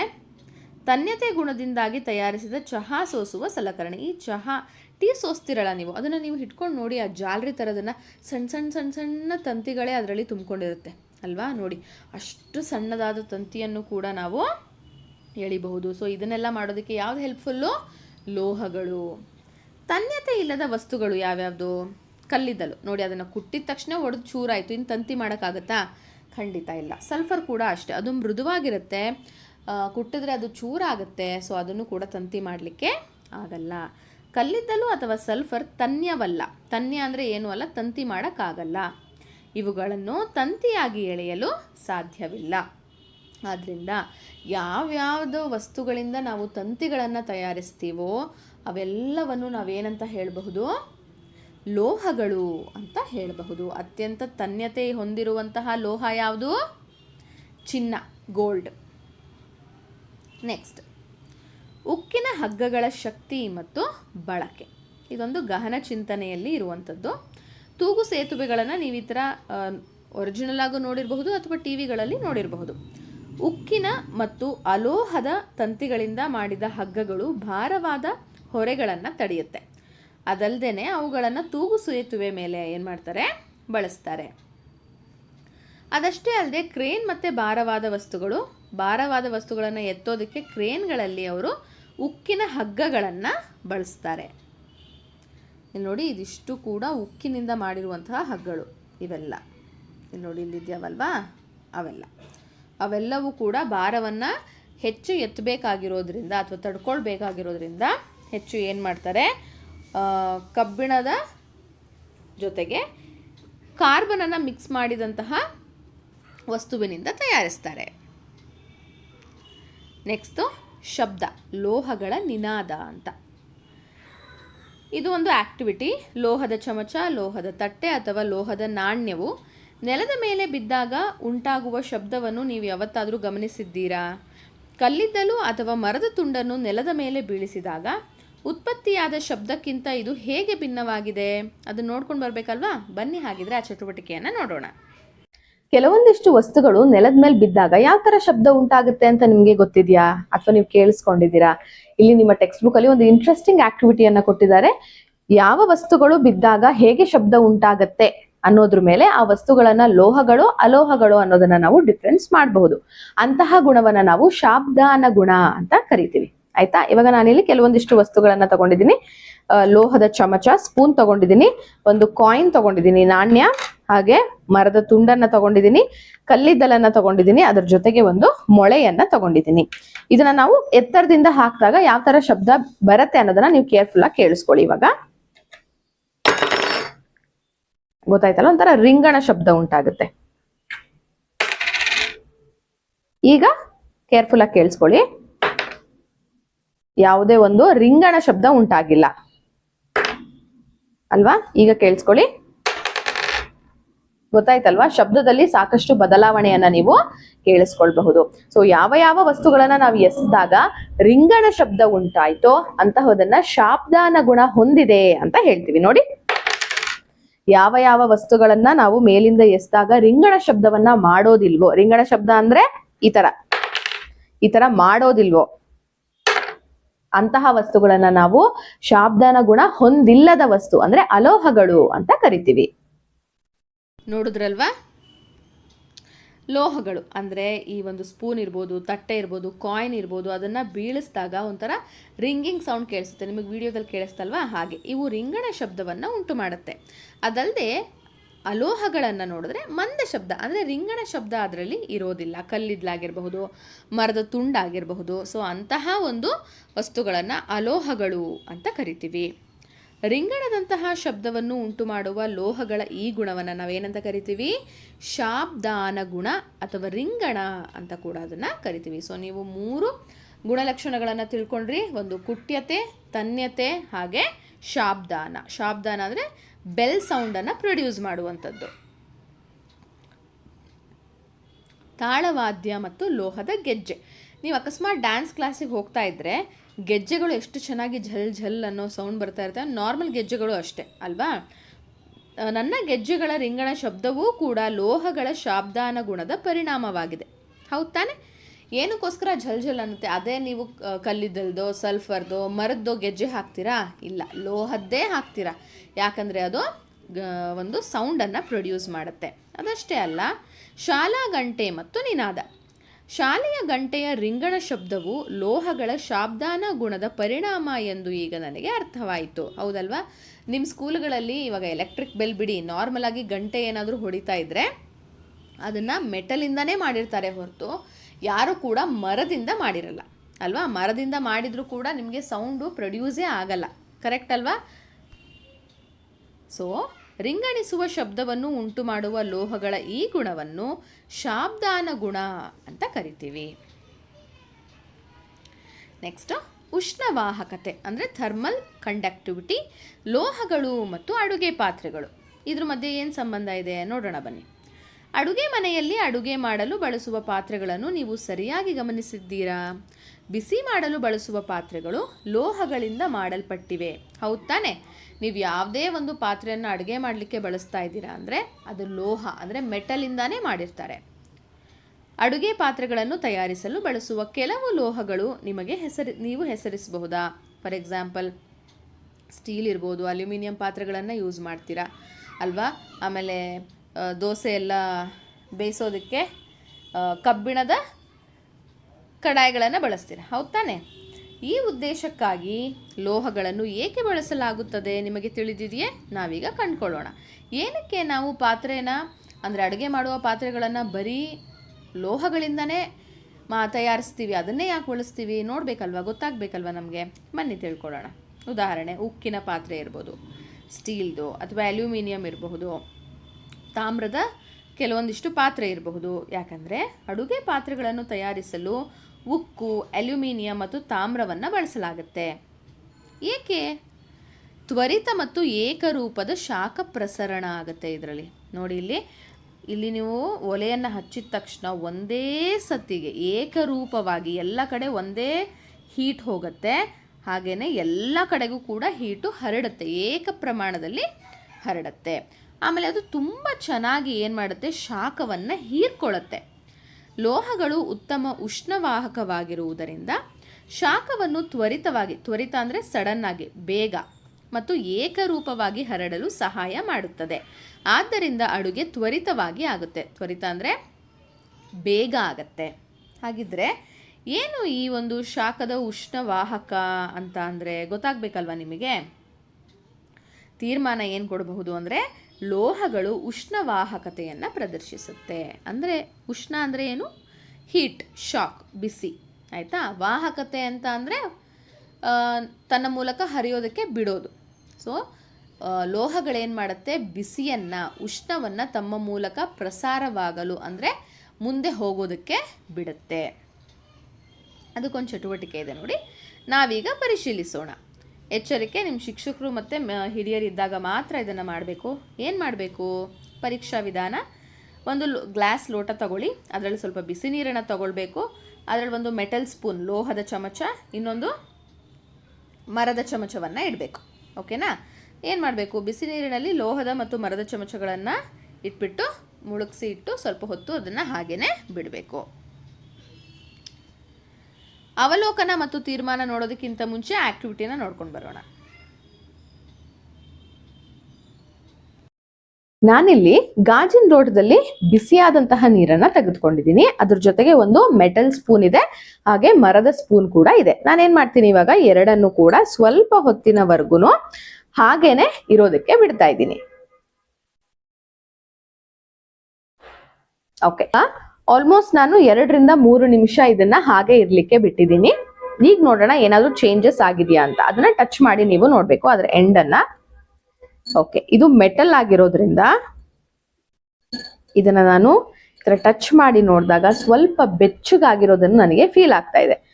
ಅದೇ ಈ ಮರದ ತುಂಡನ್ನ ಟಚ್ ಮಾಡಿ ನೋಡಿದ್ರೆ ಯಾವುದೇ ಬಿಸಿ ಆಗಿರುವಂತ ಫೀಲ್ ನನಗೆ ಆಗ್ತಾ ಇಲ್ಲ. ನಾವು ಒಂದೇ ಟೆಂಪರೇಚರ್ ಇರೋ ನೀರಲ್ಲಿ ಮೆಟಲ್ ಸ್ಪೂನು ಇಟ್ಟಿದ್ದೀನಿ, ಹಾಗೆ ಮರದ ಚಮಚವನ್ನು ಇಟ್ಟಿದ್ದೀನಿ. ಒಂದೇ ಟೈಮು ಅದನ್ನ ಅದ್ದಿ ಇಟ್ಟಿದ್ರು ಕೂಡ ಈ ಸ್ಪೂನ್ ಏನಾಗಿದೆ, ಸ್ವಲ್ಪ ಬೆಚ್ಚಗಾಗಿದೆ, ಆದ್ರೆ ಇದು ಬಿಸಿ ಆಗಿಲ್ಲ. ಇದರರ್ಥ ಏನು? ಕೆಲವೊಂದಿಷ್ಟು ವಸ್ತುಗಳು ತಮ್ಮ ಮೂಲಕ ಬಿಸಿಯನ್ನ ಹಾದು ಹೋಗ್ಲಿಕ್ಕೆ ಬಿಡುತ್ತೆ, ಕೆಲವೊಂದಿಷ್ಟು ವಸ್ತುಗಳು ಬಿಸಿಯನ್ನ ಹಾದು ಹೋಗ್ಲಿಕ್ಕೆ ಬಿಡೋದಿಲ್ಲ. ಯಾವುದು ಬಿಸಿಯನ್ನ ತನ್ನ ಮೂಲಕ ಹಾದು ಹೋಗಲಿಕ್ಕೆ ಬಿಡುತ್ತೋ ಅಂತಹ ವಸ್ತುಗಳನ್ನ ವಾಹಕಗಳು ಅಂತ ಕರಿತೀವಿ. ಯೂಶುವಲಿ ಲೋಹಗಳು ವಾಹಕಗಳಾಗಿರುತ್ತೆ, ಹಾಗೆ ಅಲೋಹಗಳು ಬಿಸಿಯನ್ನ ತಮ್ಮ ಮೂಲಕ ಹಾದು ಹೋಗ್ಲಿಕ್ಕೆ ಬಿಡೋದಿಲ್ಲ. ಅಂತಹ ವಸ್ತುಗಳನ್ನ ನಾವೇನಂತ ಕರಿತೀವಿ? ಅವಾಹಕಗಳು ಅಂತ ಕರಿತೀವಿ. ನೋಡಿದ್ರಲ್ವಾ? ಅವಲೋಕನ ಮತ್ತು ತೀರ್ಮಾನ ಅಂದ್ರೆ ನಾವು ಅಕಸ್ಮಾತ್ ಈ ಒಂದು ಸ್ಟೀಲ್ ಸ್ಪೂನನ್ನು ಆಚೆ ತೆಗೆದ್ರೆ ನೀವು ನೋಡ್ಬೋದು ಈ ಎಂಡ್ ಏನಾಗಿರುತ್ತೆ, ಬಿಸಿಯಾಗಿರುತ್ತೆ. ಅದೇ ಈ ಮರದ ತುಂಡು ಅಥವಾ ಮರದ ಸ್ಪೂನ್ ಇರುತ್ತಲ್ಲ, ಅದರ ಎಂಡನ್ನು ನೋಡಿದ್ರೆ ಏನೂ ಚೇಂಜಸ್ಸೇ ಇರಲ್ಲ, ಅಂದರೆ ಅದು ಬಿಸಿಯಾಗಿ ಇರಲ್ಲ. ಸೊ ಇದರಿಂದ ನಾವೇನು ಹೇಳ್ಬೋದು? ಲೋಹಗಳು ಉಷ್ಣವಾಹಕ ಆಗಿದೆ. ಲೋಹಗಳ ಮೂಲಕ ಬಿಸಿ ಏನಾಗುತ್ತೆ, ಒಂದು ಕಡೆಯಿಂದ ಇನ್ನೊಂದು ಕಡೆಗೆ ಸಾಗಿಸಲ್ಪಡುತ್ತೆ. ಈಸಿಯೆಸ್ಟ್ ಏನು ಗೊತ್ತಾ? ನೀವು ಪಲ್ಯನೋ ಸಾರೋ ಮಾಡ್ತಾ ಇರ್ತೀರಾ, ಸ್ಪೂನ್ ಇಟ್ಕೊಂಡಿರ್ತೀರಾ, ಏನೋ ಒಂದು ಖಾರನೋ ಉಪ್ಪು ಏನೋ ಹಾಕುವಾಗ ಆ ಸ್ಟೀಲ್ ಸ್ಪೂನನ್ನು ನೀವು ಮಾಡ್ತಾ ಇರ್ತೀರಲ್ಲ ಪಲ್ಯನೋ ಸಾರೋ, ಅದೇ ಪಾತ್ರೆಯಲ್ಲಿಟ್ಟು ಉಪ್ಪು ಖಾರ ಹಾಕಿ ಅದನ್ನು ಮತ್ತೆ ವಾಪಸ್ ಸ್ಪೂನ್ನ ಮುಟ್ಟಿದಾಗ ಎಷ್ಟು ಬಿಸಿ ಆಗುತ್ತಲ್ವ, ಒಂದು ಸತಿ ಕೈ ಸುಟ್ಟು ಹೋಗೋ ಥರ ಅನಿಸ್ಬಿಡುತ್ತೆ. ಕರೆಕ್ಟ್ ತಾನೇ? ಅದೇ ಮರದ ಸೌಟಲ್ಲಿ ಮಾಡಿದ್ರೆ ನಿಮಗೇನು ಫೀಲೇ ಆಗಲ್ಲ. ಕರೆಕ್ಟ್ ಅಲ್ವಾ? ಇದರಿಂದ ನಮಗೇನು ಗೊತ್ತಾಗುತ್ತೆ ಅಂತ ಅಂದರೆ, ಲೋಹಗಳು ಬಿಸಿಯನ್ನು ತಮ್ಮ ಮೂಲಕ ಮುಂದೆ ಹೋಗಲಿಕ್ಕೆ, ಪ್ರಸಾರ ಆಗಲಿಕ್ಕೆ ಬಿಡುತ್ತೆ. ಆದ್ದರಿಂದ ಅದನ್ನು ಉಷ್ಣವಾಹಕಗಳು ಅಂತ ಕರೀತಾರೆ. ಹಾಗೆಯೇ ಮರ ಉಷ್ಣ ನಿರೋಧಕ, ಅಂದರೆ ಅದು ತನ್ನ ಮೂಲಕ ಬಿಸಿಯನ್ನು ಮುಂದಕ್ಕೆ ಹೋಗಲಿಕ್ಕೆ ಬಿಡೋದಿಲ್ಲ. ಸೊ ಅದು ಉಷ್ಣ ನಿರೋಧಕ. ನೆಕ್ಸ್ಟ್, ಉಷ್ಣವಾಹಕತೆ ಮತ್ತು ನಿರೋಧಕತೆ ಒಂದು ಪ್ರಯೋಗದ ವಿವರಣೆ. ಇದನ್ನು ನಾವು ಆಲ್ರೆಡಿ ನೋಡಿದ್ವಿ. ಜಿಸ್ಟ್ ಕೊಟ್ಟಿದ್ದಾರೆ ನೋಡೋಣ. ತ್ವರಿತ ಶಾಖ ವರ್ಗಾವಣೆ ಆಗುತ್ತೆ. ಸೊ ಬಿಸಿ ಏನಾಗುತ್ತೆ, ಸ್ಪೂನ್ಗೆ ಪೂರ್ತಿಯಾಗಿ ಹರಡುತ್ತೆ. ಆದರೆ ಮರದಲ್ಲಿ ನಿಧಾನ ಶಾಖ ವರ್ಗಾವಣೆ ಆಗುತ್ತೆ. ಯೂಶ್ವಲಿ ಅದು ಬಿಸಿ ಆಗೋದು ನಮಗೆ ಗೊತ್ತಾಗೋದೂ ಇಲ್ಲ. ಪ್ರಮುಖ ತೀರ್ಮಾನ ಏನು ತಗೊಳ್ಬಹುದು? ಅದೇ ತಾಪಮಾನದ ನೀರಿನಲ್ಲಿ ಮುಳುಗಿದ್ದರೂ ಮರಕ್ಕಿಂತ ಲೋಹದ ಚಮಚ ಬೇಗ ಬಿಸಿಯಾಗತ್ತೆ, ಹೆಚ್ಚು ಬಿಸಿಯಾಗತ್ತೆ. ಆದ್ದರಿಂದ ಲೋಹ ಶಾಖನ ಉತ್ತಮವಾಗಿ ವರ್ಗಾಯಿಸುತ್ತೆ ಅಂತ ಹೇಳಬಹುದು. ವಸ್ತುವಿನ ಒಂದು ಬಿಂದುವಿನಿಂದ ಇನ್ನೊಂದು ಬಿಂದುವಿಗೆ ಶಾಖವು ಹರಿಯುವುದನ್ನು ವಾಹಕತೆ ಎಂದು ಕರೆಯುತ್ತಾರೆ. ಒಂದು ಬಿಂದುವಿನಿಂದ ಅಂದರೆ ನೋಡಿ, ಒಂದು ಎಂಡಿಂದ ಇನ್ನೊಂದು ಎಂಡಿಗೆ ಶಾಖ ಮುಂದೆ ಹೋಗೋದಕ್ಕೆ ವಾಹಕತೆ ಅಂತ ಕರಿತೀವಿ. ಶಾಖವನ್ನು ಸುಲಭವಾಗಿ ಹರಿಯಲು ಬಿಡುವ ವಸ್ತುಗಳನ್ನು ಏನಂತ ಕರೆಯುತ್ತೀವಿ? ವಾಹಕಗಳು ಅಂತ ಕರಿತೀವಿ. ನೆಕ್ಸ್ಟ್, ವಾಹಕಗಳು ಲೋಹಗಳಂತಹ ಶಾಖವನ್ನು ಸುಲಭವಾಗಿ ಹರಿಯಲು ಬಿಡುವ ವಸ್ತುಗಳು. ಉಷ್ಣ ನಿರೋಧಕಗಳು ಅಂತ ಅಂದರೆ ಮರದಂತಹ ಶಾಖವನ್ನು ಹರಿಯಲು ಬಿಡದೇ ಇರುವಂತಹ ವಸ್ತುಗಳನ್ನು ಉಷ್ಣ ನಿರೋಧಕಗಳು ಅಂತ ಕರಿತೀವಿ. I hope this is clear for you all ಅಲ್ವಾ? ಇಲ್ಲಿವರೆಗೂ ಕುಟ್ಯತೆ, ತನ್ಯತೆ, ಶಾಬ್ದಾನ ಮತ್ತು ಉಷ್ಣವಾಹಕತೆಯ ಬಗ್ಗೆ ನಾವು ಕಂಪ್ಲೀಟಾಗಿ ತಿಳ್ಕೊಂಡ್ವಿ. ನೆಕ್ಸ್ಟ್ ಏನಿದೆ ನೋಡೋಣ ಬನ್ನಿ. ವಾಹಕಗಳು ಮತ್ತು ಅವಾಹಕಗಳು. ಉಷ್ಣವಾಹಕಗಳು ಉಷ್ಣದ ಉತ್ತಮ ವಾಹಕ. ಇದು ಶಾಖವನ್ನು ಸುಲಭವಾಗಿ ತನ್ನ ಮೂಲಕ ಹರಿಯೋದಕ್ಕೆ ಬಿಡುತ್ತೆ ಒಂದು ಕಡೆಯಿಂದ ಇನ್ನೊಂದು ಕಡೆಗೆ. ಉಷ್ಣ ಅವಾಹಕಗಳು ಅಥವಾ ಉಷ್ಣ ನಿರೋಧಕಗಳು ಅಂತಲೂ ಕರಿತೀವಿ. ಮರವು ಇದೇನು ಮಾಡುತ್ತೆ? ದುರ್ಬಲ ವಾಹಕ. ಶಾಖವನ್ನು ಮುಂದೆ ಹೋಗೋದಕ್ಕೆ ಬಿಡೋದಿಲ್ಲ. ಈ ಚಿತ್ರದಲ್ಲೇ ನೋಡ್ಬೋದು. ನೋಡಿ, ಇಲ್ಲಿ ಶಾಖ ಏನು ಮಾಡ್ತಿದೆ? ಮುಂದಕ್ಕೆ ಹೋಗ್ತಾ ಇದೆ. ಇಲ್ಲಿ ನೋಡಿ, ಅರ್ಧಕ್ಕೆ ಸ್ಟಾಪ್ ಆಗೋಯ್ತು. ಕರೆಕ್ಟ್ ಅಲ್ವಾ? ನೆಕ್ಸ್ಟ್, ಅಡುಗೆ ಪಾತ್ರೆ. ಅಡುಗೆ ಪಾತ್ರೆನ ನಾವು ಮೆಟಲಿಂದನೇ ತಯಾರಿಸ್ತೀವಿ. ಇಲ್ಲಿ ನೋಡಿ, ಆಗಿರೋದು ಮೆಟಲಿಂದಾನೆ, ಲೋಹಗಳಿಂದಾನೆ. ಆದರೆ ಅದರ ಹಿಡಿಕೆ ಇರುತ್ತಲ್ವ, ಅದನ್ನು ಮಾತ್ರ ನಾವು ಮರದಿಂದನೋ ಪ್ಲಾಸ್ಟಿಕ್ಕಿಂದನೋ ರಬ್ಬರಿಂದನೋ ಮಾಡಿರ್ತಾರೆ. ಏನಕ್ಕೆ? ಈ ಪ್ಲಾಸ್ಟಿಕ್ ಆಗಲಿ ವುಡ್ ಆಗಲಿ ಹೀಟನ್ನು ಅಂದರೆ ಬಿಸಿಯನ್ನು ತನ್ನ ಮೂಲಕ ಮುಂದೆ ಹೋಗಲಿಕ್ಕೆ ಬಿಡೋದಿಲ್ಲ. ಆದ್ದರಿಂದ ಸುರಕ್ಷಿತವಾಗಿ ನಾವು ಅದನ್ನು ಹಿಡ್ಕೊಳ್ಬಹುದು ಅನ್ನೋ ಕಾರಣಕ್ಕೋಸ್ಕರ ಪಾತ್ರೆಯನ್ನು ಲೋಹದಲ್ಲಿ, ಆದರೆ ಅದರ ಹಿಡಿಕೆಗಳನ್ನು ಅಲೋಹದಲ್ಲಿ ಮಾಡಿರ್ತಾರೆ. ವಿದ್ಯುತ್ ವಾಹಕತೆ ವಸ್ತುಗಳ ಪರಿಶೀಲನೆಯನ್ನು ಮಾಡೋಣ. ಇವಾಗ ನಾವು ಉಷ್ಣವಾಹಕತೆಯನ್ನು ನೋಡಿದ್ವಿ. ಇವಾಗ ವಿದ್ಯುತ್ ವಾಹಕತೆ ಅಂದರೆ ಯಾವ ಯಾವ ವಸ್ತುಗಳು ತಮ್ಮ ಮೂಲಕ ಎಲೆಕ್ಟ್ರಿಸಿಟಿ, ಕರೆಂಟ್, ವಿದ್ಯುತ್ತನ್ನು ತಮ್ಮ ಮೂಲಕ ಸಾಗಿಸೋದಕ್ಕೆ ಬಿಡುತ್ತೆ ಅಂತ. ಏನೇನು ಮಾಡ್ಬೋದು? ಇವಾಗ ಸ್ಕ್ರೂ ಡ್ರೈವರನ್ನು ನೀವು ತಗೊಂಡ್ರೆ ಅದರ ಹಿಡಿಕೆ ಏನು ಮಾಡಿರ್ತಾರೆ? ಪ್ಲಾಸ್ಟಿಕ್ಕಿಂದ ಮಾಡಿರ್ತಾರೆ. ಹೌದು ತಾನೆ? ಏನಕ್ಕೆ? ಸ್ಕ್ರೂ ಡ್ರೈವರ್ನ ಹಿಡಿಕೆ ಮತ್ತು ವಿದ್ಯುತ್ ಕೆಲಸಗಾರ ಯಾವಾಗಲೂ ಕೂಡ ರಬ್ಬರ್ ಗ್ಲೌಸನ್ನು ಹಾಕ್ಕೊಂಡಿರ್ತಾರೆ. ಏನಕ್ಕಂದರೆ ರಬ್ಬರು ವಿದ್ಯುತ್ತಿನ ಅವಾಹಕ, ಅಂದರೆ ಕರೆಂಟನ್ನು ಅದ್ರ ಮೂಲಕ ಹೋಗೋದಕ್ಕೆ ಬಿಡಲ್ಲ. ಪರೀಕ್ಷಕ ಮಂಡಲ ಅಂದರೆ ಸರ್ಕ್ಯೂಟ್ ನೋಡೋದಾದರೆ ಈ ಮಂಡಲವನ್ನು ಬಳಸ್ಕೊಂಡು ಯಾವ್ಯಾವ ವಸ್ತುಗಳು ವಿದ್ಯುತ್ತನ್ನು ತಮ್ಮ ಮೂಲಕ ಹೋಗೋದಕ್ಕೆ ಬಿಡುತ್ತೆ, ಅಂದರೆ ವಿದ್ಯುತ್ ಪ್ರವಾಹಕ್ಕಾಗಿ ಇದೆಯಾ ಅಂತ ಪರೀಕ್ಷಿಸಬಹುದು. ಇದರಿಂದ ಕೆಲವೊಂದಿಷ್ಟು ವಸ್ತುಗಳನ್ನು ವರ್ಗೀಕರಣ ಕೂಡ ಮಾಡಬಹುದು ನಾವು. ವಿದ್ಯುತ್ ವಾಹಕಗಳು ಅಂದರೆ ಎಲೆಕ್ಟ್ರಿಕಲ್ ಕಂಡಕ್ಟರ್ಸ್. ವಾಹಕ ಅಂದರೆ ಕಂಡಕ್ಟರ್ಸ್, ಅವಾಹಕ ಅಂದರೆ ಇನ್ಸುಲೇಟರ್ಸ್. ಯಾವ್ಯಾವುದು? ತಾಮ್ರದ ತಂತಿ, ಕಬ್ಬಿಣದ ಮೊಳೆ, ಅಲ್ಯೂಮಿನಿಯಂ ಹಾಳೆ, ಇವೆಲ್ಲವೂ ಕೂಡ ಕರೆಂಟನ್ನು ತಮ್ಮ ಮೂಲಕ ಮುಂದಕ್ಕೆ ಹೋಗೋದಕ್ಕೆ ಬಿಡುತ್ತೆ. ಇನ್ನು ರಬ್ಬರು, ದಾರ, ಆಮೇಲೆ ಮರ, ಕಲ್ಲಿದ್ದಲು ಇವೆಲ್ಲವೂ ಕೂಡ ಯಾವುದೇ ಕಾರಣಕ್ಕೂ ಕರೆಂಟು ತನ್ನ ಮೂಲಕ ಮುಂದೆ ಹೋಗೋದಕ್ಕೆ ಬಿಡೋದಿಲ್ಲ. ಅಂತಹವನ್ನು ನಾವು ಅವಾಹಕ ಅಂತ ಕರಿತೀವಿ. ಅದರದ್ದು ಚಟುವಟಿಕೆ ಇದೆ, ಬನ್ನಿ ನೋಡ್ಕೊಂಡು ಬರೋಣ. ಈಗ ನಿಮ್ಮ ಟೆಕ್ಸ್ಟ್ ಬುಕ್ ಅಲ್ಲಿ ಕೆಲವೊಂದಿಷ್ಟು ವಸ್ತುಗಳನ್ನ ಇಟ್ಕೊಂಡು ಅದು ವಿದ್ಯುತ್ ವಾಹಕನ ಅಂದ್ರೆ ವಿದ್ಯುತ್ತನ್ನ ತನ್ನ ಮೂಲಕ ಹರಿಯಲಿಕ್ಕೆ ಬಿಡುತ್ತಾ ಇಲ್ಲೋ ಅನ್ನೋದನ್ನ ಟೆಸ್ಟ್ ಮಾಡಿ ಅಂತ ಹೇಳಿದ್ದಾರೆ. ಬನ್ನಿ, ನಾನು ಇಲ್ಲಿ ಒಂದಿಷ್ಟು ವಸ್ತುಗಳನ್ನು ತಗೊಂಡಿದ್ದೀನಿ, ಹಾಗೆ ನೋಡ್ತಾ ಹೋಗೋಣ. ಮೊದಲನೇದಾಗಿ ಸ್ಪೂನ್ ತಗೊಂಡಿದ್ದೀನಿ ನಾನು. ಸೊ ಅದನ್ನ LED ಒಂದು ಭಾಗ ಮತ್ತೆ ವೈರ್ನ ಒಂದು ಭಾಗ ಅದನ್ನ ಬ್ಯಾಟ್ರಿ ಟಚ್ ಮಾಡಿದ್ದೀನಿ. ನೋಡಿ, ಇಲ್ಲಿ ಇವಾಗ ಲೈಟ್ ಬೆಳಗ್ತಾ ಇದೆ. ಇದರ ಅರ್ಥ ಏನು? ವಿದ್ಯುತ್ತಿನ ವಾಹಕ. ಇದು ವಿದ್ಯುತ್ತನ್ನ ತನ್ನ ಮೂಲಕ ಹಾಯ್ಲಿಕ್ಕೆ ಬಿಡ್ತಾ ಇದೆ.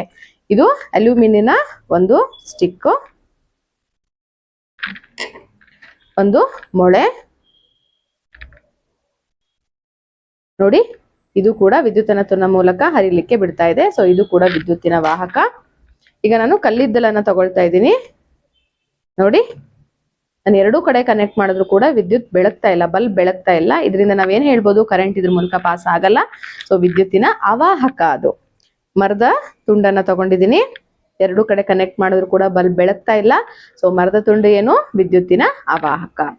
ಈಗ ಕಾಯಿನ್ ತಗೊಂಡಿದ್ದೀನಿ, ಅದನ್ನ ನಾನು ಕನೆಕ್ಟ್ ಮಾಡ್ತೀನಿ. ನೋಡಿ, ವಿದ್ಯುತ್ತನ್ನ ಇದು ತನ್ನ ಮೂಲಕ ಹಾಯ್ಲಿಕ್ಕೆ ಬಿಡ್ತಿದೆ, ಅದಕ್ಕೋಸ್ಕರ ಬಲ್ಬ್ ಬೆಳಗ್ತಾ ಇದೆ, ಅದರಿಂದ ಇದು ವಿದ್ಯುತ್ತಿನ ವಾಹಕ. ಇದರಿಂದ ಏನ್ ಹೇಳ್ಬೋದು ಅಂದ್ರೆ ಕೆಲವೊಂದಿಷ್ಟು ವಸ್ತುಗಳು ವಿದ್ಯುತ್ತನ್ನ ತನ್ನ ಮೂಲಕ ಹರಿಲಿಕ್ಕೆ ಬಿಡುತ್ತೆ. ವಿದ್ಯುತ್ ವಾಹಕಗಳನ್ನ ನಾವು ಲೋಹಗಳು ಅಂತ ಹೇಳಬಹುದು.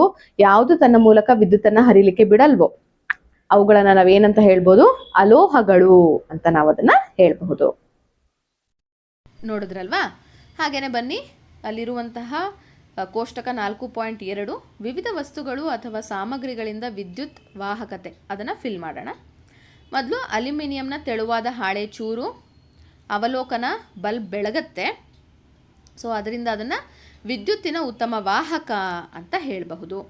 ನೆಕ್ಸ್ಟು ಕಬ್ಬಿಣದ ಮೊಳೆಯನ್ನು ತಗೊಂಡ್ರೆ ಅದು ಕೂಡ ಬಲ್ಬ್ನ ಬೆಳಗಿಸುತ್ತೆ. ಸೊ ಅದು ಕೂಡ ಉತ್ತಮ ವಾಹಕ. ಸಲ್ಫರ್ನ ಉಂಡೆಯನ್ನು ತಗೊಂಡ್ರೆ ಬಲ್ಬ್ ಬೆಳಗೋದಿಲ್ಲ, ಆದ್ದರಿಂದ ಅದನ್ನು ನಾವು ದುರ್ಬಲ ವಾಹಕ ಅಥವಾ ಇನ್ಸುಲೇಟರ್ ಅಂತ ಕರಿತೀವಿ. ಒಣ ಮರದ ತುಂಡನ್ನು ತಗೊಂಡ್ರೆ ಅಗೇನ್ ಬಲ್ಬ್ ಬೆಳಗಲಿಲ್ಲ, ಸೊ ಅದು ಕೂಡ ದುರ್ಬಲ ವಾಹಕ.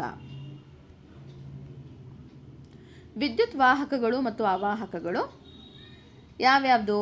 ಅಲ್ಯೂಮಿನಿಯಂ, ಕಬ್ಬಿಣ, ತಾಮ್ರದಂತಹ ಲೋಹಗಳು ವಿದ್ಯುತ್ತನ್ನು ಸುಲಭವಾಗಿ ಅವುಗಳ ಮೂಲಕ ಹರಿಯೋದಕ್ಕೆ ಬಿಡುತ್ತೆ. ಇವುಗಳನ್ನು ವಿದ್ಯುತ್ತಿನ ಉತ್ತಮ ವಾಹಕಗಳು ಅಂತ ಕರಿತೀವಿ. ಅದೇ ವಿದ್ಯುತ್ತಿನ ದುರ್ಬಲ ವಾಹಕಗಳು ಅಂದರೆ ಸಲ್ಫರ್ ಇರಬಹುದು, ಕಲ್ಲಿದ್ದಲು, ಮರ, ಕಲ್ಲು, ರಬ್ಬರ್, ಹಗ್ಗ ಇವೆಲ್ಲವೂ ಕೂಡ ಅವುಗಳ ಮೂಲಕ ವಿದ್ಯುತ್ತನ್ನು ಮುಂದೆ ಹೋಗಲಿಕ್ಕೆ ಬಿಡೋದಿಲ್ಲ. ಅಂತಹವುಗಳನ್ನು ನಾವು ವಿದ್ಯುತ್ತಿನ ದುರ್ಬಲ ವಾಹಕ ಅಂತ ಕರಿಬಹುದು. ತೀರ್ಮಾನ: ಯಾವ್ಯಾವ ವಸ್ತುಗಳು ತಮ್ಮ ಮೂಲಕ ವಿದ್ಯುತ್ತನ್ನು ಸುಲಭವಾಗಿ ಮುಂದಕ್ಕೆ ಹರಿಯಲು ಬಿಡ್ತಾವೋ ಆ ವಸ್ತುಗಳನ್ನು ವಿದ್ಯುತ್ತಿನ ವಾಹಕಗಳು ಅಂತ ಕರಿತೀವಿ. ಇದಕ್ಕೆ ವ್ಯತಿರಿಕ್ತವಾಗಿ ಅಂದರೆ ಆಪೋಸಿಟ್, ವ್ಯತಿರಿಕ್ತ ಅಂದರೆ ಆಪೋಸಿಟ್, ವಿದ್ಯುತ್ ಹಾಯ್ದು ಹೋಗಲು ಅವಕಾಶ ನೀಡದ ಬಲ್ಬ್ ಬೆಳಗನ್ನು ತಡೆಯುವ ವಸ್ತುಗಳನ್ನು ವಿದ್ಯುತ್ತಿನ ದುರ್ಬಲ ವಾಹಕಗಳು ಅಂತ ಕರಿತೀವಿ. ಇಲ್ಲಿ ಯಾವ್ಯಾವುದು ಶಾಖವನ್ನು, ಉಷ್ಣವನ್ನು ತಮ್ಮ ಮೂಲಕ ಹಾಯೋದಕ್ಕೆ ಬಿಟ್ವೋ ಅವನ್ನ ನಾವು ಉಷ್ಣವಾಹಕ ಅಂದ್ವಲ್ಲ, ಅದೇ ಥರ ಇಲ್ಲಿ ವಿದ್ಯುತ್ ವಾಹಕಗಳು. ಯಾವ್ಯಾವುದು ವಿದ್ಯುತ್ತನ್ನು ಹರಿಲಿಕ್ಕೆ ಬಿಡಲಿಲ್ವೋ ಅವು ಕೂಡ ಏನು, ಉಷ್ಣವನ್ನು ಕೂಡ ಅವು ತಮ್ಮ ಮೂಲಕ ಬಿಡಲಿಲ್ಲ. ಸೊ ಅವನ್ನ ದುರ್ಬಲ ಅವಾಹಕಗಳು ಅಥವಾ ದುರ್ಬಲ ವಾಹಕಗಳು ಅಂತ ಕರೆದ್ವಿ ಅಲ್ವಾ. ಇವಾಗ ನಾನೇನು ಕೇಳ್ತೀನಿ ನಿಮಗೆ, ಯಾರು ಟೆಸ್ಟ್ ಮಾಡಿ ನೋಡಬೇಡಿ, ಬಟ್ ನನಗೆ ಆನ್ಸರ್ ಬೇಕು. ಇಲ್ಲಿ ವಿದ್ಯುತ್ತಿನ ಉತ್ತಮ ವಾಹಕ ಮತ್ತು ಅವಾಹಕ ಅಂತ ಹೇಳಿದ್ವಲ್ವಾ. ಮನುಷ್ಯರು ಅಂದರೆ ನಾವು ವಿದ್ಯುತ್ತಿನ ವಾಹಕಗಳ ಅವಾಹಕಗಳ? ಈ ಆನ್ಸರನ್ನು ನನಗೆ ಕಮೆಂಟ್ನಲ್ಲಿ ತಿಳಿಸ್ತೀರಾ ಅಲ್ವಾ? ಎಸ್. ನೆಕ್ಸ್ಟ್, ಲೋಹಗಳ ಗುಣಗಳು ಮತ್ತು ಪ್ರತಿಕ್ರಿಯೆಗಳು. ಸಾಮಾನ್ಯ ಗುಣಗಳು ನೀವು ಆಲ್ರೆಡಿ ತಿಳ್ಕೊಂಡಿದ್ದೀರಾ. ಬನ್ನಿ ಇನ್ನೊಂದ್ಸತಿ ನೋಡೋಣ ಏನೇನು ಅಂತ. ಕಠಿಣವಾಗಿರ್ತವೆ ಅಂದರೆ ತುಂಬ ಕಷ್ಟ ಅದನ್ನು ನಾವು ಹೊಡೆಯೋದು. ಹೊಳಪಿರುತ್ತೆ ಮೇನು. ಕುಟ್ಟುವಿಕೆ ಅಂದರೆ ಕುಟ್ಯತೆಯನ್ನು ಹೊಂದಿರುತ್ತೆ, ಅಂದರೆ ತೆಳುವಾದ ಹಾಳೆ ಮಾಡಬಹುದು. ತನ್ಯತೆ, ತಂತಿಯನ್ನಾಗಿ ಮಾಡಬಹುದು. ಶಾಖದ ವಾಹಕ, ಹಾಗೆ ವಿದ್ಯುತ್ತಿನ ವಾಹಕ ಆಗಿರುತ್ತೆ. ಇದೆಲ್ಲವೂ ಕೂಡ ಲೋಹಗಳ ಪ್ರಮುಖ ಗುಣಲಕ್ಷಣಗಳಾಗಿರುತ್ತೆ. ಈ 6 ನೀವು ನೆನಪಲ್ಲಿ ಇಟ್ಕೊಳ್ಳೇಬೇಕು. ಗಾಳಿ ಮತ್ತು ನೀರಿನೊಂದಿಗೆ ಪ್ರತಿಕ್ರಿಯೆ. ಹಾಗಿದ್ರೆ ಈ ಲೋಹಗಳು ಗಾಳಿ ಮತ್ತು ನೀರಿನ ಜೊತೆ ಹೇಗೆ ರಿಯಾಕ್ಟ್ ಮಾಡುತ್ತೆ ನೋಡೋಣ ಬನ್ನಿ. ನೋಡಿ ಇಲ್ಲಿ ಗಾಳಿ ಮತ್ತು ನೀರಿನ ಜೊತೆ ಇದ್ದಿದ ತಕ್ಷಣ ಏನಾಗುತ್ತೆ, ಅದು ತುಕ್ಕು ಹಿಡಿಯುತ್ತೆ. ನೀವು ನೋಡಿರ್ತೀರ ನಿಮ್ಮ ಮನೆ ಗೇಟ್ ಆಗಿರಲಿ, ಕಿಟಕಿಗೆ ಹಾಕಿರೋ ಕಂಬಿಗಳಾಗಿರಲಿ, ಆಚೆ ಇರುವಂತಹ ವಸ್ತುಗಳು ಏನಾಗಿರುತ್ತೆ, ಯೂಶಲಿ ಈ ಥರ ಬ್ರೌನ್ ಕಲರ್ ಪೌಡರ್ ಡೆಪಾಸಿಷನ್ ಇರುತ್ತೆ ಅಲ್ವಾ. ನಾವೇನಂತ ಕರಿತೀವಿ ಅದನ್ನು? ತುಕ್ಕು ಹಿಡಿಯೋದು ಅಂತ ಕರಿತೀವಿ. ಯಾಕೆ ತುಕ್ಕು ಹಿಡಿಯುತ್ತೆ ಅದು? ಯಾಕೆಂದರೆ ಕಬ್ಬಿಣ ಏನು ಮಾಡುತ್ತೆ, ತನ್ನ ಸುತ್ತ ಇರುವಂತಹ ಗಾಳಿ ಮತ್ತು ನೀರಿನ ಜೊತೆ ರಿಯಾಕ್ಟ್ ಮಾಡಿ ಅಲ್ಲೊಂದು ಕೆಮಿಕಲನ್ನು ಫಾರ್ಮ್ ಮಾಡುತ್ತೆ. ಅದನ್ನೇ ನಾವು ತುಕ್ಕು ಹಿಡಿಯೋದು ಅಂತ ಕರಿತೀವಿ. ಲೋಹಗಳು ಕಠಿಣ, ಹೊಳಪುಳ್ಳ, ಕುಟ್ಯ, ತನ್ಯ ಮತ್ತು ಶಾಖ ಮತ್ತು ವಿದ್ಯುತ್ತಿನ ಉತ್ತಮ ವಾಹಕಗಳಾಗಿವೆ. ಈಗ ಗಾಳಿ ಮತ್ತು ನೀರಿನೊಂದಿಗೆ ಲೋಹಗಳು ಹೇಗೆ ಪ್ರತಿಕ್ರಿಯಿಸುತ್ತವೆ ಎಂಬುದನ್ನು ಇವಾಗ ನಾವೇನು ಮಾಡೋಣ, ತಿಳ್ಕೊಳ್ಳೋಣ ಬನ್ನಿ. ಲೋಹಗಳ ಮೇಲೆ ಗಾಳಿ ಮತ್ತು ನೀರಿನ ಪರಿಣಾಮ. ಕಬ್ಬಿಣದ ಒಂದು ಮೊಳೆಯನ್ನು ಇಟ್ಕೊಂಡು ಇಲ್ಲಿ ಎಕ್ಸ್ಪೆರಿಮೆಂಟನ್ನು ಕೊಟ್ಟಿದ್ದಾರೆ, ನೋಡೋಣ ಬನ್ನಿ ಏನು ಅಂತ. ಸೊ 3 ಜಾರ್ಗಳನ್ನು ತಗೊಳ್ಬೇಕು ಆಯಿತಾ. ಒಂದರಲ್ಲಿ ಶುಷ್ಕ ಗಾಳಿ ಅಂದರೆ ಡ್ರೈ ಏರ್, ಅಂದರೆ ಗಾಳಿ ಮಾತ್ರ ಇರಬೇಕು. ಅದರಲ್ಲಿ ಏನು ಬೇರೆ ಮಾಯಿಶ್ಚರ್ ಅಂದರೆ ನೀರಿನ ಅಂಶ ಇರಬಾರ್ದು ಅನ್ನೋದಕ್ಕೋಸ್ಕರ ಅದರೊಳಗಡೆ ನಾವು ಸಿಲಿಕಾ ಜೆಲ್ಲನ್ನು ಆ್ಯಡ್ ಮಾಡ್ತೀವಿ. ಇಲ್ಲಿ ಎಂಡಲ್ಲಿ ಇದೆಯಲ್ಲ ಸಿಲಿಕಾ ಜೆಲ್. ಏನಿದು ಸಿಲಿಕಾ ಜೆಲ್ ಅಂದರೆ ನೀವೇನಾದರೂ ಒಂದು ವಸ್ತುಗಳನ್ನು ತೊಗೊಂಡ್ರೆ, ಪಾತ್ರೆ ಆಗಿರಲಿ ಅಥವಾ ಬೇರೆ ಏನೇ ವಸ್ತುಗಳನ್ನು ತೊಗೊಂಡ್ರೆ ಅದು ಕೆಡಬಾರ್ದು, ಅದಕ್ಕೆ ನೀರಿನ ಅಂಶ ಸೋಕಿ ಕೆಡಬಾರ್ದು, ಬ್ಯಾಗ್ಗಳು ಯೂಶ್ವಲಿ ಅಂತ ಚಿಕ್ಕ ಚಿಕ್ಕ ವೈಟ್ ಕಲರ್ ಪ್ಯಾಕೆಟನ್ನು ಹಾಕಿರ್ತಾರೆ. ಸೊ ಅದು ನೀವು ತೊಗೊಂಡ ತಕ್ಷಣ ಆಚೆ ಬಿಸಾಕ್ಬಹುದು. ಅದರೊಳಗಡೆ ಇರೋದು ಸಿಲಿಕಾ ಜೆಲ್. ಸಿಲಿಕಾ ಜೆಲ್ ಏನು ಮಾಡುತ್ತೆ, ತನ್ನ ಸುತ್ತಮುತ್ತ ಇರುವಂತಹ ನೀರಿನ ಅಂಶವನ್ನು ಹೀರ್ಕೊಂಡ್ಬಿಡುತ್ತೆ. ನೋಡಿ, ಇದು ಒಂದು ಜಾರು. ಇನ್ನೊಂದು ಜಾರಲ್ಲಿ ನೀರಿರಬೇಕು, ಅದ್ರ ಜೊತೆಗೆ ಎಣ್ಣೆ ಕೂಡ ಇರಬೇಕು. ನೀರು ಇರಬೇಕು, ಎಣ್ಣೆನೂ ಇರಬೇಕು. ಇನ್ನೊಂದ್ರಲ್ಲಿ ನೋಡಿ, ಅಂದರೆ ಮುಚ್ಚಳನ ಹಾಕಿರಬೇಕು, ಸೊ ಗಾಳಿ ಬರೋ ಹಾಗಿಲ್ಲ. ಥರ್ಡ್ ಜಾರಲ್ಲಿ ನೋಡಿ, ಇಲ್ಲಿ ನಾವು ಮುಚ್ಚಳ ಮುಚ್ಚಿಲ್ಲ, ಕರೆಕ್ಟ್ ಅಲ್ವಾ? ಇಲ್ಲಿ ಎಣ್ಣೆನೂ ಇಲ್ಲ, ಬರೀ ನೀರಿದೆ, ಅದ್ರ ಜೊತೆಗೆ ಗಾಳಿ ಕೂಡ ಬರ್ತಾ ಇದೆ. ಅಲ್ಲಿ ಕಬ್ಬಿಣದ ಮೊಳೆ ಕೂಡ ಇಟ್ಟಿದ್ದಾರೆ. ಏನಾಗುತ್ತೆ ಅನ್ನೋದನ್ನು ನೀವು ನೋಡಬೇಕು. ಫಸ್ಟು ಶುಷ್ಕ ಗಾಳಿಯ ಸಂಪರ್ಕಕ್ಕೆ ಬಂದಾಗ ತುಕ್ಕು ಹಿಡಿಯೋದಿಲ್ಲ. ಏನಕ್ಕೆ ಹಿಡಿಯಲ್ಲ? ಯಾಕಂದರೆ ಅಲ್ಲಿ ನೀರಿಲ್ಲ. ಇನ್ನು ಎರಡನೇ ಜಾರಲ್ಲಿ ಬರೀ ನೀರಿನ ಸಂಪರ್ಕಕ್ಕೆ ಬಂದಾಗ ತುಕ್ಕು ಹಿಡಿಯೋದಿಲ್ಲ. ಯಾಕೆ ಹಿಡಿಯಲ್ಲ? ಯಾಕಂದರೆ ಗಾಳಿ ಇಲ್ಲ. ಅದೇ ಮೂರನೇ ಜಾರಲ್ಲಿ ಗಾಳಿ ಮತ್ತು ನೀರು ಎರಡರ ಸಂಪರ್ಕಕ್ಕೂ ಬರುತ್ತೆ, ಅದಕ್ಕೋಸ್ಕರ ಅಲ್ಲಿ ತುಕ್ಕು ಹಿಡಿಯುತ್ತೆ. ಯಾವ ಪರಿಸ್ಥಿತಿಗಳಲ್ಲಿ ಕಬ್ಬಿಣದ ವಸ್ತುವಿನ ಮೇಲೆ ಕಂದು ಬಣ್ಣದ ಪುಡಿಯ ಪದರ ಉಂಟಾಗುತ್ತೆ? ನಿಮಗೆ ಆಲ್ರೆಡಿ ಗೊತ್ತಾಗಿರುತ್ತೆ ಯಾವ ಪರಿಸ್ಥಿತಿ. ಆ ಕಬ್ಬಿಣದ ಒಳಗೆ ಗಾಳಿ ಮತ್ತು ನೀರು ಎರಡರ ಸಂಪರ್ಕಕ್ಕೂ ಬಂದಾಗ ಏನಾಗುತ್ತೆ, ಅಲ್ಲಿ ತುಕ್ಕು ಹಿಡಿಯುತ್ತೆ. ಎಸ್, ಕಬ್ಬಿಣ ತುಕ್ಕು ಹಿಡಿಯುವಿಕೆಗೆ ಅಗತ್ಯವಾದ ಪರಿಸ್ಥಿತಿಗಳನ್ನು ನಿರ್ಧರಿಸುವ ಪ್ರಯೋಗ ನಾವು ಆಲ್ರೆಡಿ ನೋಡಿದ್ವಿ. ಗಾಳಿ ಮತ್ತು ಅಲ್ಲಿ ಶುಷ್ಕ ಜಲ ಅಂದರೆ ಸಿಲಿಕಾ ಜೆಲ್ಲನ್ನು ಇಟ್ಟಿದ್ದಾರೆ. ಸೊ ಅದರಲ್ಲಿ ಯಾವುದೇ ತರಹದ ನೀರು ಇರೋದಿಲ್ಲ, ಬರೀ ಗಾಳಿ ಇರುತ್ತೆ. ನೆಕ್ಸ್ಟು ನೀರಿರುತ್ತೆ, ಆಮೇಲೆ ಅಲ್ಲಿ ಬಾಟ್ಲಿಯ ಮುಚ್ಚಳವನ್ನು ಹಾಕಿದ್ದಾರೆ. ಅದ್ರ ಜೊತೆಗೆ ನೋಡಿ, ಇಲ್ಲಿ ಎಣ್ಣೆ ಹಾಕಿದ್ದಾರೆ. ಎಣ್ಣೆ ಹಾಕಿದಾಗ ಏನಾಗುತ್ತೆ, ಮೇಲ್ಗಡೆಯಿಂದ ಎಷ್ಟೇ ಗಾಳಿ ಬಂದರೂ ಕೂಡ ಅದು ನೀರಿನ ಒಳಗೆ ಹೋಗೋದಕ್ಕೆ ಎಣ್ಣೆ ಬಿಡೋದಿಲ್ಲ. ಮೇಲಿನ ಪದರ ಅಲ್ವಾ, ಅದು ಒಳಗಡೆ ಹೋಗೋದಕ್ಕೆ ಬಿಡಲ್ಲ. ಸೊ ಅದಕ್ಕೆ ತುಕ್ಕು ಹಿಡಿಯಲ್ಲ. ನೆಕ್ಸ್ಟು ಅಲ್ಲಿ ಮುಚ್ಚಳನೂ ಹಾಕಿಲ್ಲ, ಎಣ್ಣೆ ಪದರನೂ ಇಲ್ಲ, ಅದಕ್ಕೋಸ್ಕರ ಗಾಳಿ ಏನು ಮಾಡುತ್ತೆ, ಆರಾಮಾಗಿ ನೀರಿನ ಒಳಗಡೆ ಹೋಗಿ ಮೊಳೆಯ ಜೊತೆ ರಿಯಾಕ್ಟ್ ಆಗಿ ಅಲ್ಲಿ ಏನು ಮಾಡುತ್ತೆ, ತುಕ್ಕು ಹಿಡಿಯುತ್ತೆ. ಎಲ್ಲ ಬಾಟಲಿಗಳನ್ನು 8ರಿಂದ 10 ದಿನದ ಕಾಲ ಇರಿಸಬೇಕು. ಆಮೇಲೆ ಅದನ್ನು ಸೂಕ್ಷ್ಮವಾಗಿ ಗಮನಿಸಬೇಕು. ಕಬ್ಬಿಣದ ಮೊಳೆಗಳ ಮೇಲೆ ಕಂದು ಬಣ್ಣದ ಪುಡಿಯ ರೂಪುಗೊಳ್ಳುವಿಕೆ, ಕೋಷ್ಟಕ 4.3 ಇವಾಗ ನಾವು ಫಿಲ್ ಮಾಡೋಣ. ಬಾಟ್ಲಿ ಎ ಅಲ್ಲಿ ನೀರಿನ ಉಪಸ್ಥಿತಿ ಇರುತ್ತಾ? ಇಲ್ಲ. ಗಾಳಿ ಇರುತ್ತೆ. ತುಕ್ಕು ಹಿಡಿಯುತ್ತಾ? ಇಲ್ಲ, ತುಕ್ಕು ಹಿಡಿಯುವುದಿಲ್ಲ.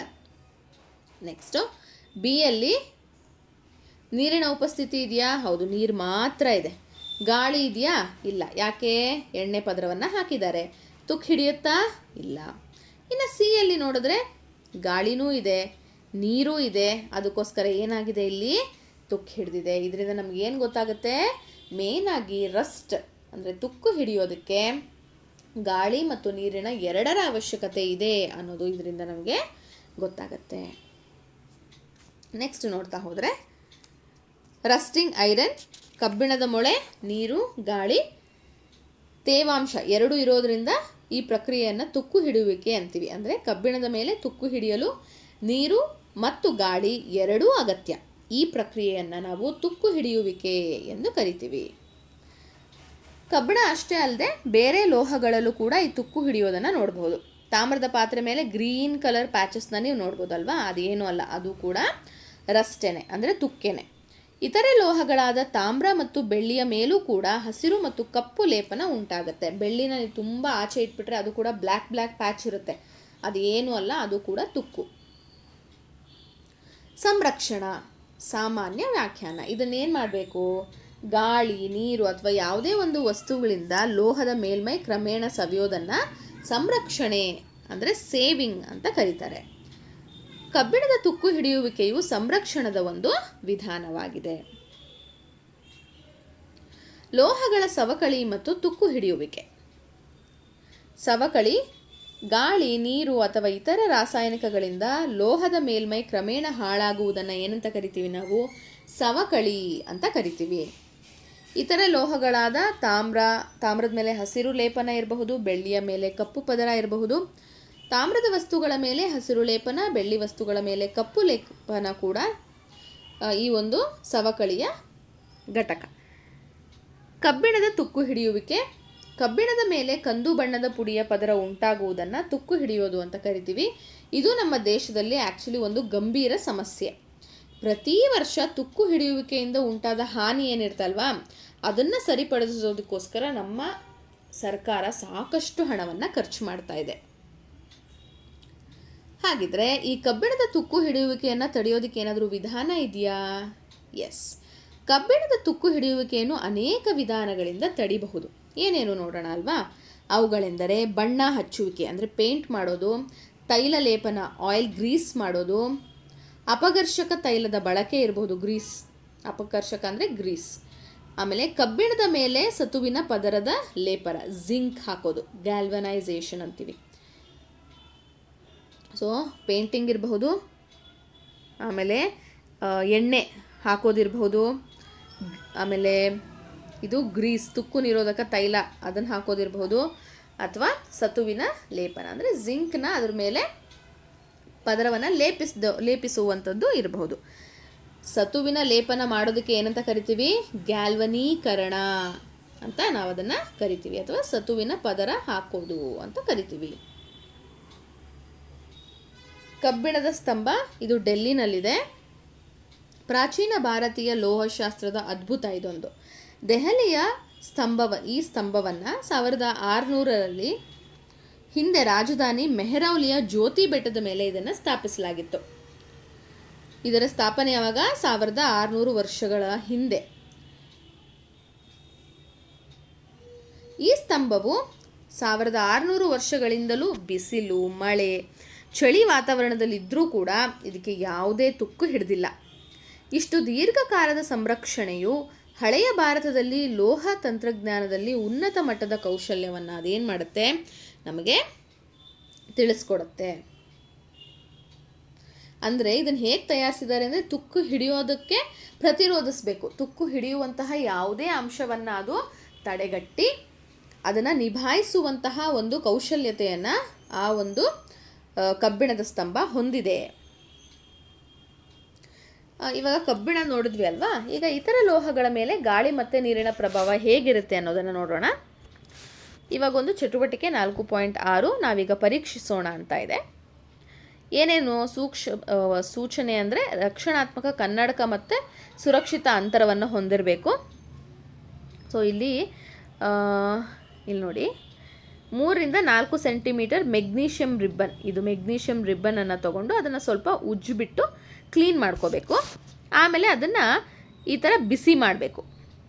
ಬಿಸಿ ಮಾಡಿದಾಗ ಏನಾಗುತ್ತೆ, ಒಂದು ಉಜ್ವಲವಾಗಿರುವ ಬಿಳಿಯಾಗಿರುವಂತಹ ಸುಸುರು ಬತ್ತಿ ಉರಿಸ್ತಿರಲ್ಲ ಆ ಥರ ಲೈಟ್ ಬಂದು ಅದು ಉರಿಯುತ್ತೆ.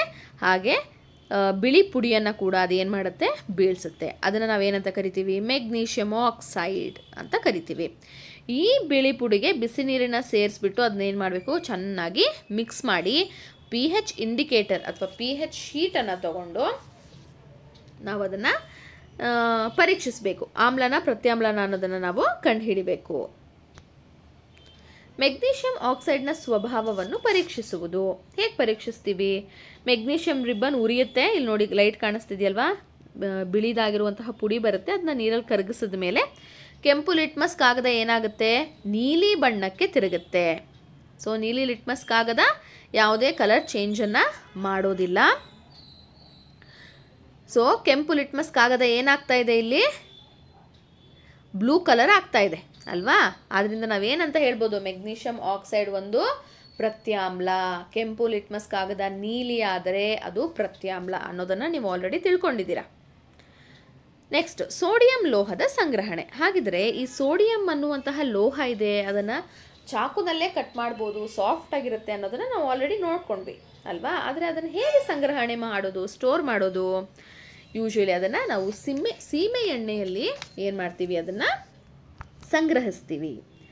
ಆಕ್ಸಿಜನ್ ಮತ್ತು ನೀರಿನೊಂದಿಗೆ ಅಕಸ್ಮಾತ್ ಏನಾದರೂ ಕಾಂಟ್ಯಾಕ್ಟಿಗೆ ಬಂದರೆ ಅದು ಪಟಾಕಿ ಥರ ಸಿಡಿದು ಹೋಗುತ್ತೆ, ಬರ್ಸ್ಟ್ ಆಗುತ್ತೆ. ಅದಕ್ಕೋಸ್ಕರ ಏನು ಮಾಡ್ತೀವಿ, ಅದನ್ನು ಸೀಮೆ ಎಣ್ಣೆ ಒಳಗಡೆ ಅದನ್ನು ಇಟ್ಟಿರ್ತೀವಿ. ಕಾರಣ ಇದು ತೇವಾಂಶ ಮತ್ತು ಗಾಳಿಗೆ ಏನಾಗುತ್ತೆ, ಬರ್ಸ್ಟ್ ಆಗುತ್ತೆ. ಸಲ್ಫರ್ ಉರಿಯುವಿಕೆ ಮತ್ತು ಅನಿಲದ ನೀರಿನಲ್ಲಿ ವಿಲೀನಗೊಳ್ಳುವಿಕೆ, ಇದು ಕೂಡ ಒಂದು ಪ್ರಯೋಗ. ಏನು ಮಾಡಬೇಕು, ಪೂರ್ವ ಸಿದ್ಧತೆ ಎಚ್ಚರಿಕೆ ನೋಡ್ಕೊಳ್ಳಿ. ಸುಡೋ ಚಮಚ ಉದ್ದವಾಗಿರಬೇಕು, ಆಮೇಲೆ ಸುಧಾರಿತ ಸುಡು ಚಮಚ ಇರಬೇಕು, ಮತ್ತು ಏನದು ಗ್ಲಾಸ್ ಕನ್ನಡಕ ಇದ್ದರೆ ತುಂಬ ಒಳ್ಳೆಯದು. ಎಚ್ಚರಿಕೆ, ಹೊಗೆಯನ್ನು ಹೀರುವ ವ್ಯವಸ್ಥೆ ಅಥವಾ ಚೆನ್ನಾಗಿ ಗಾಳಿ ಆಡುವ ಜಾಗದಲ್ಲೇ ಈ ಒಂದು ಎಕ್ಸ್ಪರಿಮೆಂಟನ್ನು ನೀವು ಕಂಡಕ್ಟ್ ಮಾಡಬೇಕು. ಏನು ಮಾಡಬೇಕು, ಈ ಥರ ಉದ್ದವಾಗಿರೋ ಒಂದು ಸ್ಪೂನ್ ತೊಗೊಂಡು ಅದರಲ್ಲಿ ಸಲ್ಫರ್ ಅಂದರೆ ಗಂಧಕವನ್ನು ಏನು ಮಾಡಬೇಕು, ನೀವು ಬಿಸಿ ಮಾಡಬೇಕು. ಆಮೇಲೆ ಅದನ್ನೇನು ಮಾಡಬೇಕು, ಅನಿಲವನ್ನು ಸಂಗ್ರಹಿಸುವ ಜಾಡಿ ಬರುತ್ತಲ್ವ, ಈ ಥರ ಜಾಡಿ ಇರುತ್ತೆ, ಜಾರ್ ಇರುತ್ತೆ, ಇಲ್ಲಿ ನೋಡಿ ಇಲ್ಲಿ ಜಾರ್ ಇರುತ್ತೆ, ಆ ಜಾರ್ ಒಳಗಡೆ ಅದನ್ನು ಇಟ್ಬಿಡಬೇಕು. ಗಂಧಕ ಉರಿಯಲು ಪ್ರಾರಂಭಿಸಿದ ತಕ್ಷಣ ಸುಡು ಸುಡು ಚಮಚವನ್ನು ಅನಿಲ ಜಾಡಿಯೊಳಗೆ ಇರಿಸಿ ಮತ್ತು ಮುಚ್ಚಳದಿಂದ ಏನು ಮಾಡಬೇಕು, ಅದನ್ನು ಟೈಟಾಗಿ ಲಾಕ್ ಮಾಡಬೇಕು. ಆಮೇಲೆ ಅದರಲ್ಲಿ ಗ್ಯಾಸ್ ಬರುತ್ತಲ್ವ, ಅದು ಗಂಧಕದ ಡೈಆಕ್ಸೈಡ್ ಆಗಿರುತ್ತೆ. ಅದನ್ನ ನೀರಲ್ಲಿ ಮಿಕ್ಸ್ ಮಾಡಿ ವಿಲೀನ ಮಾಡಿ ಗಂಧಕದ ಆಮ್ಲ ಉಂಟಾಗುತ್ತೆ. ಸಲ್ಫ್ಯೂರಿಕ್ ಆ್ಯಸಿಡ್ ಕೂಡ ಅದರಲ್ಲಿ ಉಂಟಾಗತ್ತೆ. ಸಲ್ಫರ್ ರಾಸಾಯನಿಕ ಕ್ರಿಯೆಗಳು ಮತ್ತು ಆಮ್ಲೀಯತೆ. ಗಂಧಕವನ್ನು ಗಾಳಿಯಲ್ಲಿ ಉರಿಸಿದಾಗ ಗಂಧಕದ ಡೈಆಕ್ಸೈಡ್ ಅನಿಲ ಉಂಟಾಗುತ್ತೆ. ಸೊ ಅಲ್ಲಿ ಗ್ಯಾಸ್ ಬರುತ್ತಲ್ಲ, ಅದು ಗಂಧಕದ ಡೈಆಕ್ಸೈಡ್. ಅದನ್ನು ನೀರಿನಲ್ಲಿ ಮಿಕ್ಸ್ ಮಾಡಿದಾಗ, ಗಂಧಕದ ಡೈಆಕ್ಸೈಡನ್ನು ನೀರು H2O ಮಿಕ್ಸ್ ಮಾಡಿದಾಗ ಏನಾಗುತ್ತೆ, ಅದು ಸಲ್ಫ್ಯೂರಿಕ್ ಆಮ್ಲ ಆಗಿ ಕನ್ವರ್ಟ್ ಆಗುತ್ತೆ. H2SO4 ಸಲ್ಫ್ಯೂರಿಕ್ ಆಮ್ಲ, ಅದು ಡೇಂಜರಸ್ ಆ್ಯಸಿಡ್. ಲಿಟ್ಮಸ್ ಪರೀಕ್ಷೆ ಮತ್ತು ತೀರ್ಮಾನ. ಇಲ್ಲೇನಾಗುತ್ತೆ, ಕೆಂಪು ಲಿಟ್ಮಸ್ ಕಾಗದ ಬದಲಾಗೋದಿಲ್ಲ, ಆದರೆ ನೀಲಿ ಲಿಟ್ಮಸ್ ಕಾಗದ ಏನಾಗುತ್ತೆ, ಕೆಂಪು ಬಣ್ಣಕ್ಕೆ ತಿರುಗುತ್ತೆ. ಇದರಿಂದ ಏನು ಹೇಳ್ಬೋದು ನಾವು, ಸಲ್ಫ್ಯೂರಿಕ್ ಆ್ಯಸಿಡ್ ಒಂದು ಆಮ್ಲೀಯ ಸ್ವಭಾವ ಹೊಂದಿದೆ ಅನ್ನೋದನ್ನು ನಾವು ಹೇಳಬಹುದು. ಚಟುವಟಿಕೆ 4.8 ನಾವೀಗ ಅನ್ವೇಷಿಸೋಣ. ಸಲ್ಫರ್ ಮತ್ತು ನೀರನ್ನು ತಗೊಳ್ಬೇಕು. ಒಂದು ಗಾಜಿನ ಲೋಟದಲ್ಲಿ ಸ್ವಲ್ಪ ಸಲ್ಫರ್ ಪುಡಿ, ಸ್ವಲ್ಪ ನೀರು ತಗೊಳ್ಳಿ, ಎರಡನ್ನೂ ಕೂಡ ಮಿಕ್ಸ್ ಮಾಡಿ. ಏನಾಗುತ್ತೆ, ಅವಲೋಕನ, ಸಲ್ಫರು ನೀರಿನಲ್ಲಿ ಯಾವುದೇ ಕಾರಣಕ್ಕೂ ಕರಗೋದಿಲ್ಲ, ಯಾವುದೇ ಕೆಮಿಕಲ್ ರಿಯಾಕ್ಷನ್ನು ಅದರಲ್ಲಿ ನಡೆಯೋದಿಲ್ಲ.